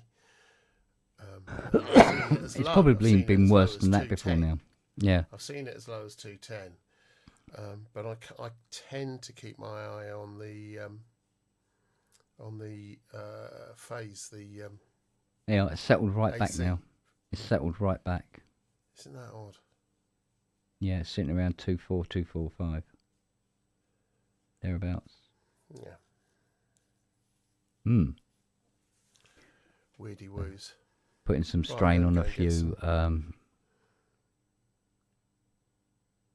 Well, there'll be a few fuses have popped in the last 2 or 3 minutes around the country. Unless it's just local to you. Yeah, well, it could be. Thing is, I don't have it so much here in the town, but when I used to live in the village, you get the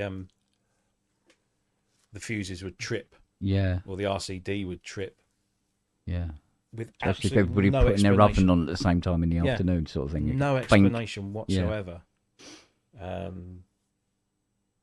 depending on draw. But do you know the what I've only ever, touch wood, lost one appliance to a power fluctuation, and instead of it being a surge, it was actually a drop that killed my AV receiver, my Yamaha AV receiver. It just went right down stupidly low, and like the lights were like just like barely on. What the fuck is going on? And then the power goes off, and when the power came back on again, my fucking amp had gone. And it's one of those things where when I investigated to a repair, it was like, forget it, buy a new one. So I did, and I treated myself. Like you do. So I'm just hoping the same might happen and speed up my new TV. I want a new TV. I've got a Yamaha AV receiver as well. I know, I'd always wanted one. They're good thing. They're good boxes. They sound really good. Boxes. I haven't really got anywhere to go as far as a new TV would be concerned. The only thing I could do is get the bigger one. Sony Bravia 85, I think it is, or 95. But then that's most of the wall taken up. So, and to be honest with you, the 65 is big enough. Well, for where you sit, the distance away from it is far too big. Yeah. Already. Yeah. I had a really big one, a screen, really big, something like a 72-inch or something that I had at the studio, and I bought home. It wasn't being used. Bought it home, and it was just ridiculous in our sitting room. So I had to search around really, really hard to find something around about 50 inches that just about fit and it's plenty big enough. Yeah. I've got a 48-inch 4K one at the studio now, because that's it's plenty big enough. It's come a long way since a family of four huddled around a 24-inch black and white. 24-inch, 12-inch, Yeah, 12. Yeah, before now. Yeah, we've had a 12-inch in the front room. Looks fucking ridiculous, but there you go. My first TV that I owned, which was given to me by my old man, was an Hitachi black and white portable with a handle on the top and a dial that he bought for my mum so that she could watch TV in bed when she was pregnant with my sister. So he must have bought that early 1980, and I think it was second hand then. I don't think it was brand new. So that was my first, and I think that was maybe a 10 or a 12-inch screen, but it was a big CRT thing with a big aerial coming out the top. Because then there was the introduction of the stylish TV. I think it was the Seisho. They did that globe football TV. Oh, that was Philips.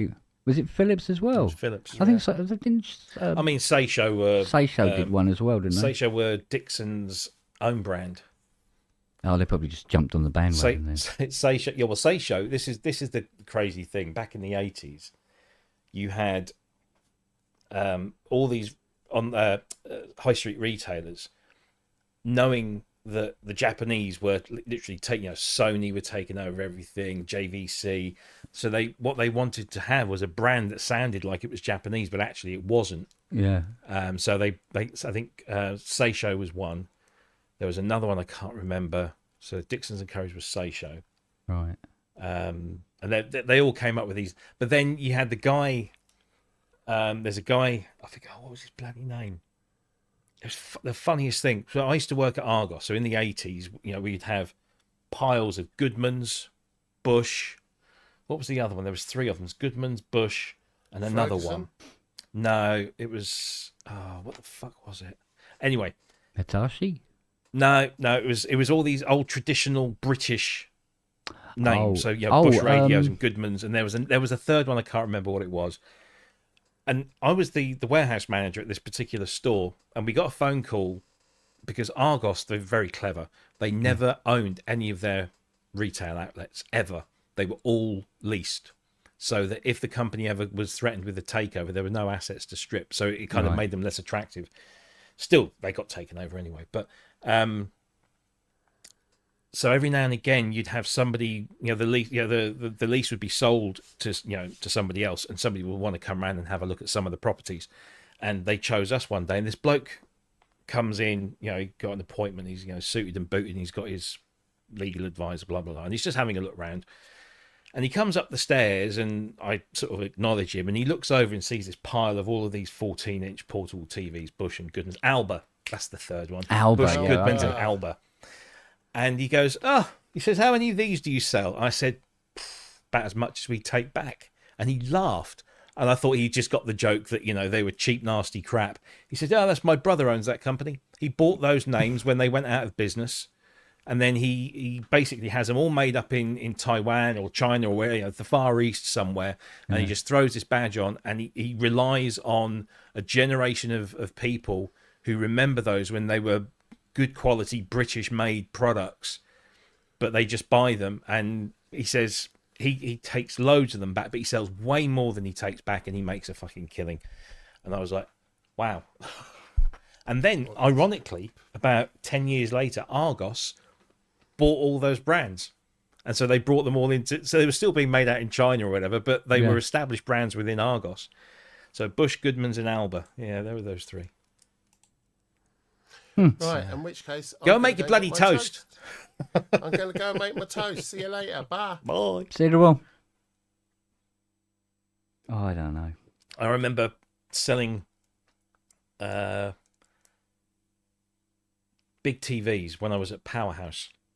And you'd have people come around. They'd been sat at home reading the latest edition of, What Hi-Fi or What TV or whatever. Because maybe they were on the internet. I don't know. It was a little bit before then. And they would come in and they would say, I don't want a Philips TV. I want a Sony, because Sony are the best. And I'm like, yeah, but you save yourself a couple of £100 if you go for the Philips. Oh, no. I don't want, I want proper Sony quality. And I remember one day somebody pissed me off, and I just said, come here. And we had a torch. I said, come and have a look at the back of this TV, this Sony TV. And I shone the torch through the grill. These were cathode ray tube tellies. Shone the torch in, and on the back of the tube, there's a manufacturer's sticker. Philips. Yeah. Philips made all the CRTs. Yeah.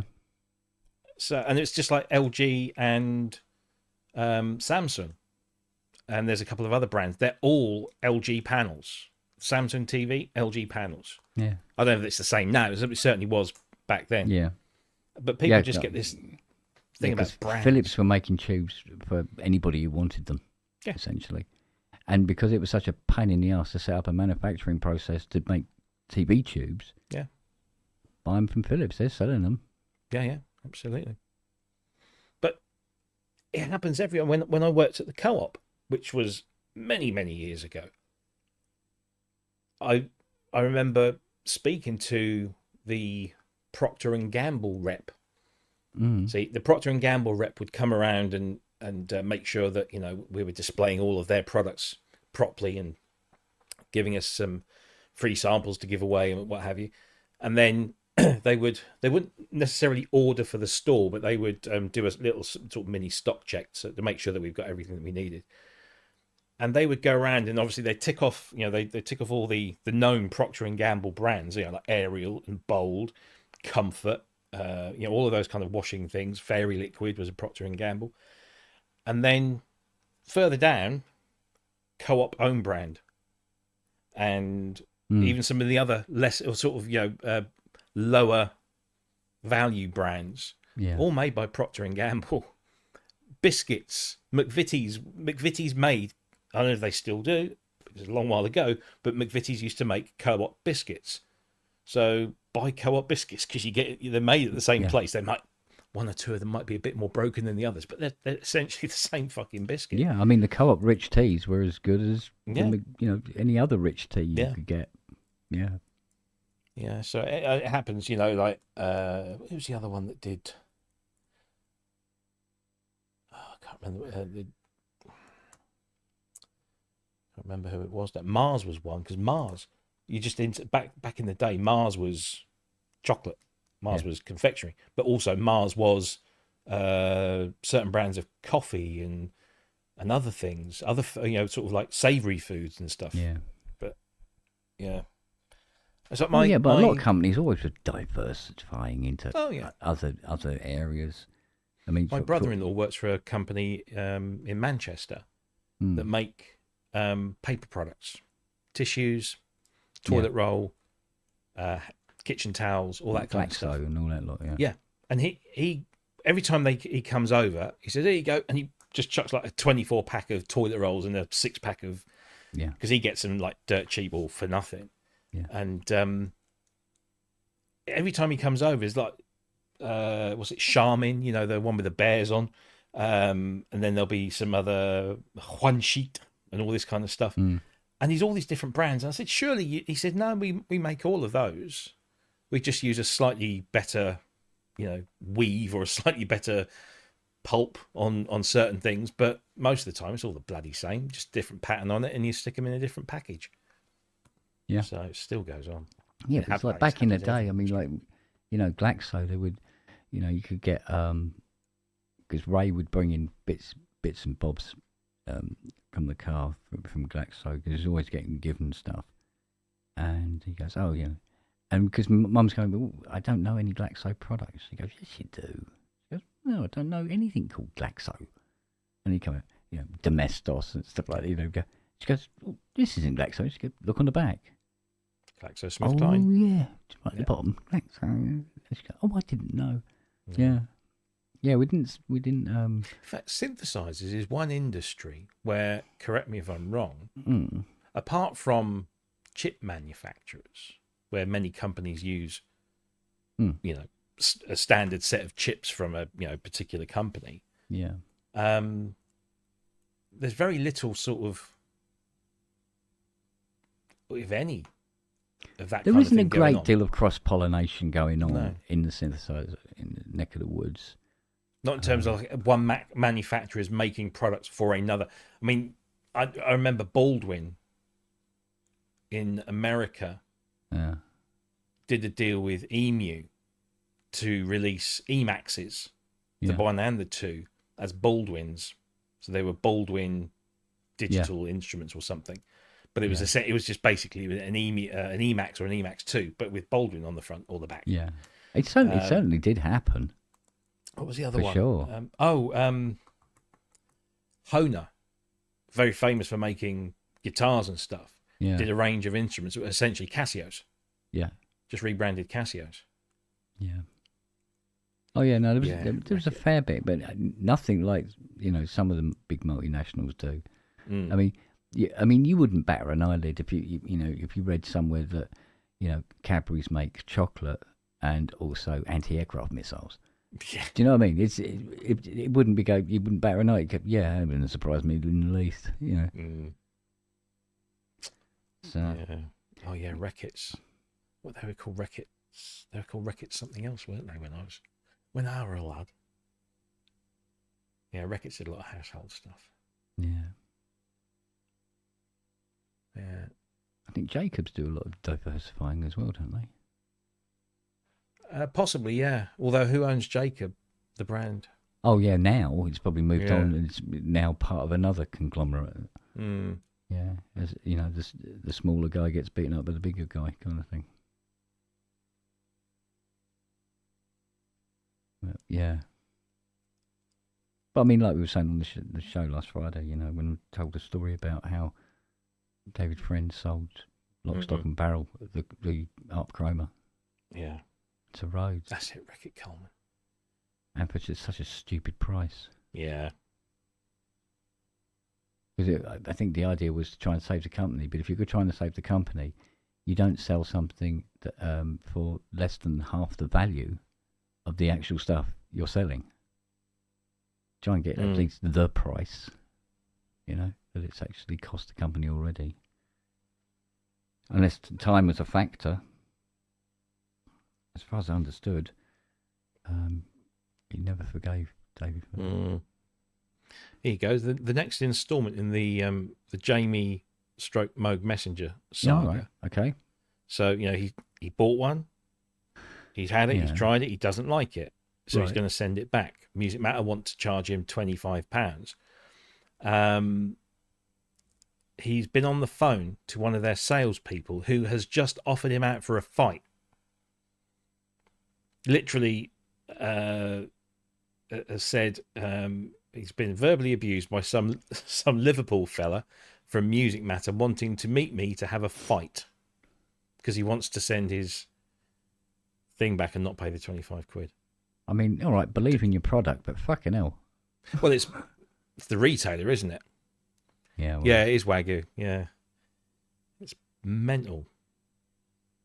I mean, I just had a quick look at the distance selling thing, and it looks like if the item isn't faulty and it's purely you just don't like it, I think they're able to charge an administration fee. If it's faulty, they have to pay everything to take it back. But I wouldn't be surprised if I was charged to send it straight back, to be honest. That wouldn't surprise me at all. No. And if that's their policy, that's fine. That's their policy. But to then speak to a customer in such a way as to actually offer him out for a fight. Yeah, no, that's pushing boundaries a little, I would have thought. Properly, that's yeah. You're right, Dan. Returns, there you go. Let's have a look at their policy on returns.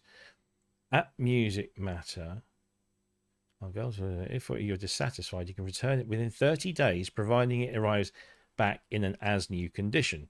You have the option of receiving a full refund stroke exchange within 14 days. Yep, so that's distance selling rules. Yeah. Or an exchange stroke credit within 30 days. Okay, yeah, full refund. In order to receive your full refund, you must notify us within 14 days. Once you have notified us, you will have another 14 days to return the product to us. Yeah. All pretty standard so far. All pretty standard. Obviously, software is not included in that, which makes sense. Mm-hmm. How to do it. So you call them up, blah, blah, blah. What do we do when the goods are returned? Okay, hang on. So it says here, we inspect return goods to ensure you've taken reasonable care during your possession. Everything that we originally sent you has been returned. Please note, restocking charges may be applied if goods are not received in as new condition and with the appropriate packaging. Fine, yeah. So they charge you 5% if the outer retail packaging is lost, damaged, or defaced. Another 5% if the internal packaging lost, damaged, or refaced. Any accessories missing, that's 5%. And condition of product can be anything between 5 and 100%. Right, so that's fine. Yeah, so returns address. When will I refunded?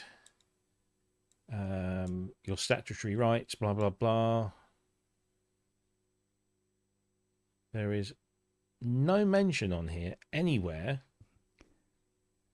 other than if they try to deliver something and they can't deliver it after multiple attempts and it has to go back to the warehouse, they'll charge you a £20 restocking fee. Yeah. That's fair enough. But yeah, but normally there's a deal, isn't there? So between the company's warehouse and the delivery system, there's a little deal is set up for that. Heavy usage discount kind of thing. Yeah. But there's nothing I can see on their website that says about this £25 fee. No.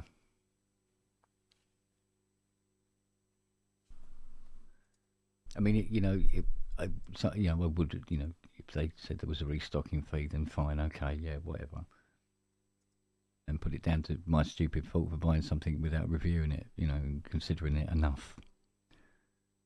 So, but yeah. But once you're paying the shipping back, and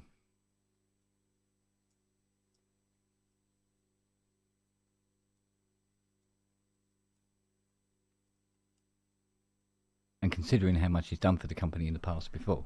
He's always mentioning Music Matter. In fact, I just assumed he had some sort of little deal going on that they'd provide him with stuff and he could then, send it back because he could make some patches and he'd do videos for them and stuff. Yeah. This is more like the type of bullshit I'd expect from Soundglass. Yeah.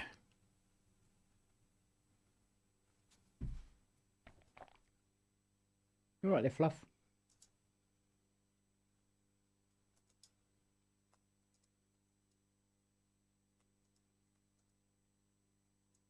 Oh well. Hmm.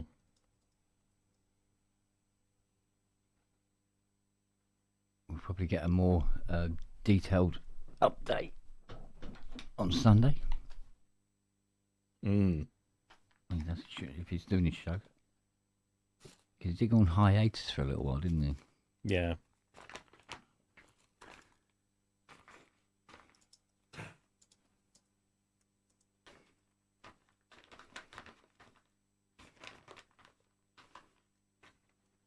think we're getting to the bottom of this bag. What do you reckon, then? Nosy, eh?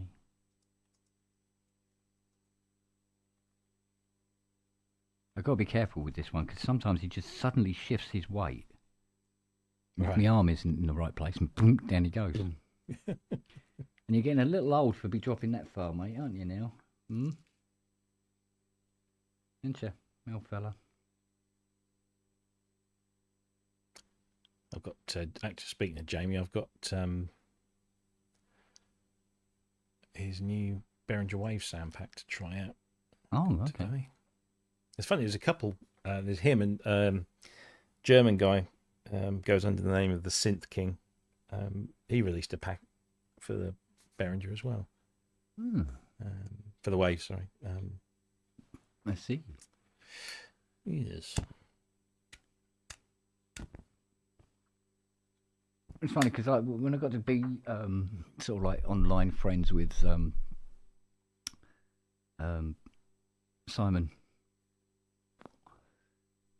on SOR, and I was able to compliment him on his sound pack for this girl.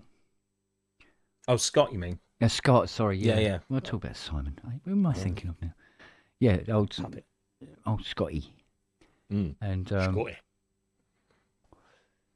And I think one of the reasons that I like the pack so much is because after listening to some of his music, I could see parallels. And I'm going, okay. It's almost like it was a pack that was sort of like written for me. Do you know what I mean? Yeah. Yeah, it's funny because when I got this back, I was half expecting it to have had all the stuff wiped, but it wasn't. It was, they wasn't required to calibrate the keyboard. Basically. No, exactly. So, and it was actually, I can't remember what the last loaded patch was before I sent it back, but when I turned it on, that the patch that was loaded was one of Scott's, and so you start playing, you think, oh, this sounds great, and then I went back to check the factory presets, and the factory presets are good, yes, but then there's something missing. I don't know. Yeah, I know what you mean. I know what you mean. They've not got as much presence as Scotty's. Yeah. So I do find myself playing with those a bit more. Oh yeah, I'm normally up that end now. Yeah. All the time. But I had a thought cross my mind. When was it? Saturday, and I just thought about. I wonder if, and it wouldn't be the first time, if I opened this girl up. Don't. I could figure out how to calibrate the keyboard. Don't. Yeah, I know. Don't. I know. Oh, I want to open mine up because I want to see. I like seeing the insides of things. I know opening it up would be easy enough, but actually going in there properly and then trying to work out how the keyboard is calibrated. Yeah. And what trimmers. But it might be more to it than that. There can be like little tack switches on the board or jumpers, and you put it into a test state and do. And I don't know how the sensors work on this. Yeah, much more complicated procedure. I'm sure at some point around this, this time last year, when we became aware of the PB12, and I do remember, I'm sure I asked someone at Arturia if they could tell me, just give me, like a rundown of kind of, just in layman's terms, how it does what it does, just purely from a curiosity thing. And they never responded. They responded to all the other bits of my email. They never responded to that one. And I just kind of took that as, we're not going to say. Yeah. Because it is patented, and they did spend a decade developing it, apparently. So no, I can understand that. Yeah. I can understand that. So I just like opening these things up just to have a look inside and see, oh, that's So it's like I have no idea how to repair a car, but I do like looking under the bonnet just to see, what's going on and kind of try and understand it from a visual perspective. But because I was wondering whether it might be, individual voicing cards. It is apparently. Apparently is it? There's okay. So this is, again, I'm basing this on what I've been told, but like in the regular Polybrute, it was 6 voice cards laid out from left to right. Right. And the reason that the Polybrute 12 is as deep as it is because the only way they could get the other 6 voice cards in was to put them on top of the existing 6 voice cards. Yeah.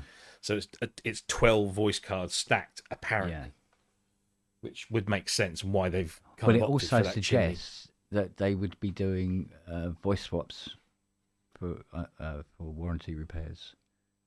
Yeah. Or you can buy replacement voice cards. After it's a bit down the road of its its manufacturing, and when the Polybrute 12 is not one of their flags, as it were, and then you'll be able to buy the cards. I'm sure I saw a picture once of a Polybrute voice card.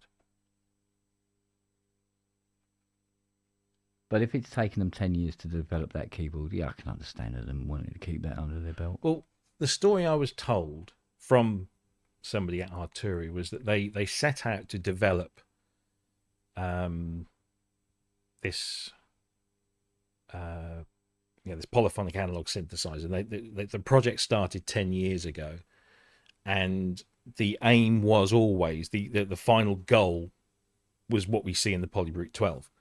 But they got to a point, sort of just after halfway through that I guess, I don't know what prompted them to do it, whether they felt that they had enough to make a synthesizer that would, tick most of the boxes, if not all of them. And I don't know whether it was a financial decision to start seeing some return on the investment, but they released the Polybrute, the original, well, they call it the Polybrute 6 now, I suppose. Yeah. And then carried on the rest of the development. And so what we now see in the Polybrute 12 was the original goal at the start. Right. So I'm led to believe. And that kind of makes financial sense as well, because they would have invested quite a bit of money by that point. Oh gosh, yeah. Like, let's get some return on this so we can finish the girl off. Yeah. Yeah. But who's it? Alpgod makes a point. If it's patented, you can look up the patent. That's true. Yeah, that's true. And it will show the process of how it works. But what it won't show, because it doesn't need to show it, is what the process is for calibrating it. That's not required. Yeah, and again, I did. I spoke to the guy that repaired mine, and I said, I did ask on your behalf. I said, are there any plans to make this a something that can be done in the field, rather than return to base? And he was just like, at the moment we have no idea. So well, it depends. If it turns out that there's a design flaw and a lot of keyboards start falling over for whatever reason, then they'll start putting it out in the field, because they won't be able to cope with the amount of keyboards coming back. But if it's fine, then no, probably not. So here's where is it? Oh, fucking hate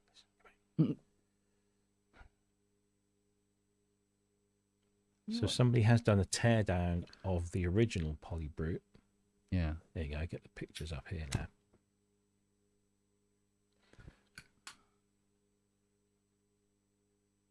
So the main difference between the 6 and the 12 is additional 6 voice cards and the keyboard mechanism. Everything else is pretty much identical. Keep an eye on the times. I've got to go on a call in a minute. Yeah. I'm gonna so that's the inside from the underside. Right. So you can tell. So you've got 6 voice cards, all slot. So everything goes into a slot, but all you see is the underside. Mm-hmm. So let me go back. Can I go back? Oh no, because it's a separate. Can you zoom in on that at all? I can. I'll just try and. Oh, here you go. Here's a voice card from the Surface. Let me just bring this one up. Okay. I'll just zoom in. So that's a voice card. I see. Yes.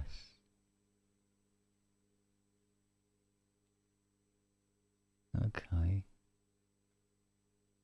But the very fact that these are, we've got an edge connector on there, and so if the voice goes, just replace the card.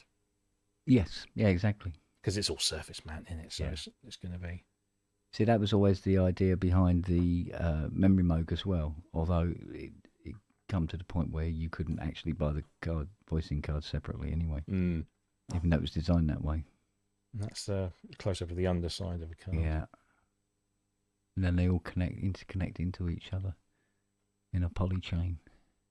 So I guess there's enough room, so you undo the screws, and then you can probably just tilt it up and just slide it out, rather than having to take all of the cards out. Well, not with that connector. Slide across. So if you've got to take voice 3 out, for instance, you've got to remove voice 1 and 2 first. Do you reckon? Yeah. Hang on, here you go. Yeah. Because I know some, it's like when I put the VL board into my CS6X, you insert it at a slight angle, and then as you kind of push forward to push the edge connector into the slot, you also push down, so it kind of goes in. Yeah. Like that. It's designed to do that, but yeah, but you see the plugs on that is pin and socket. Yeah. So the card would have to be pulled apart by a good inch and a half before you could actually bring her out. I'm sure it's. And then you got the master board at the end. So if that card there went, you'd have to take all the cards out before you could take that one out. Yeah.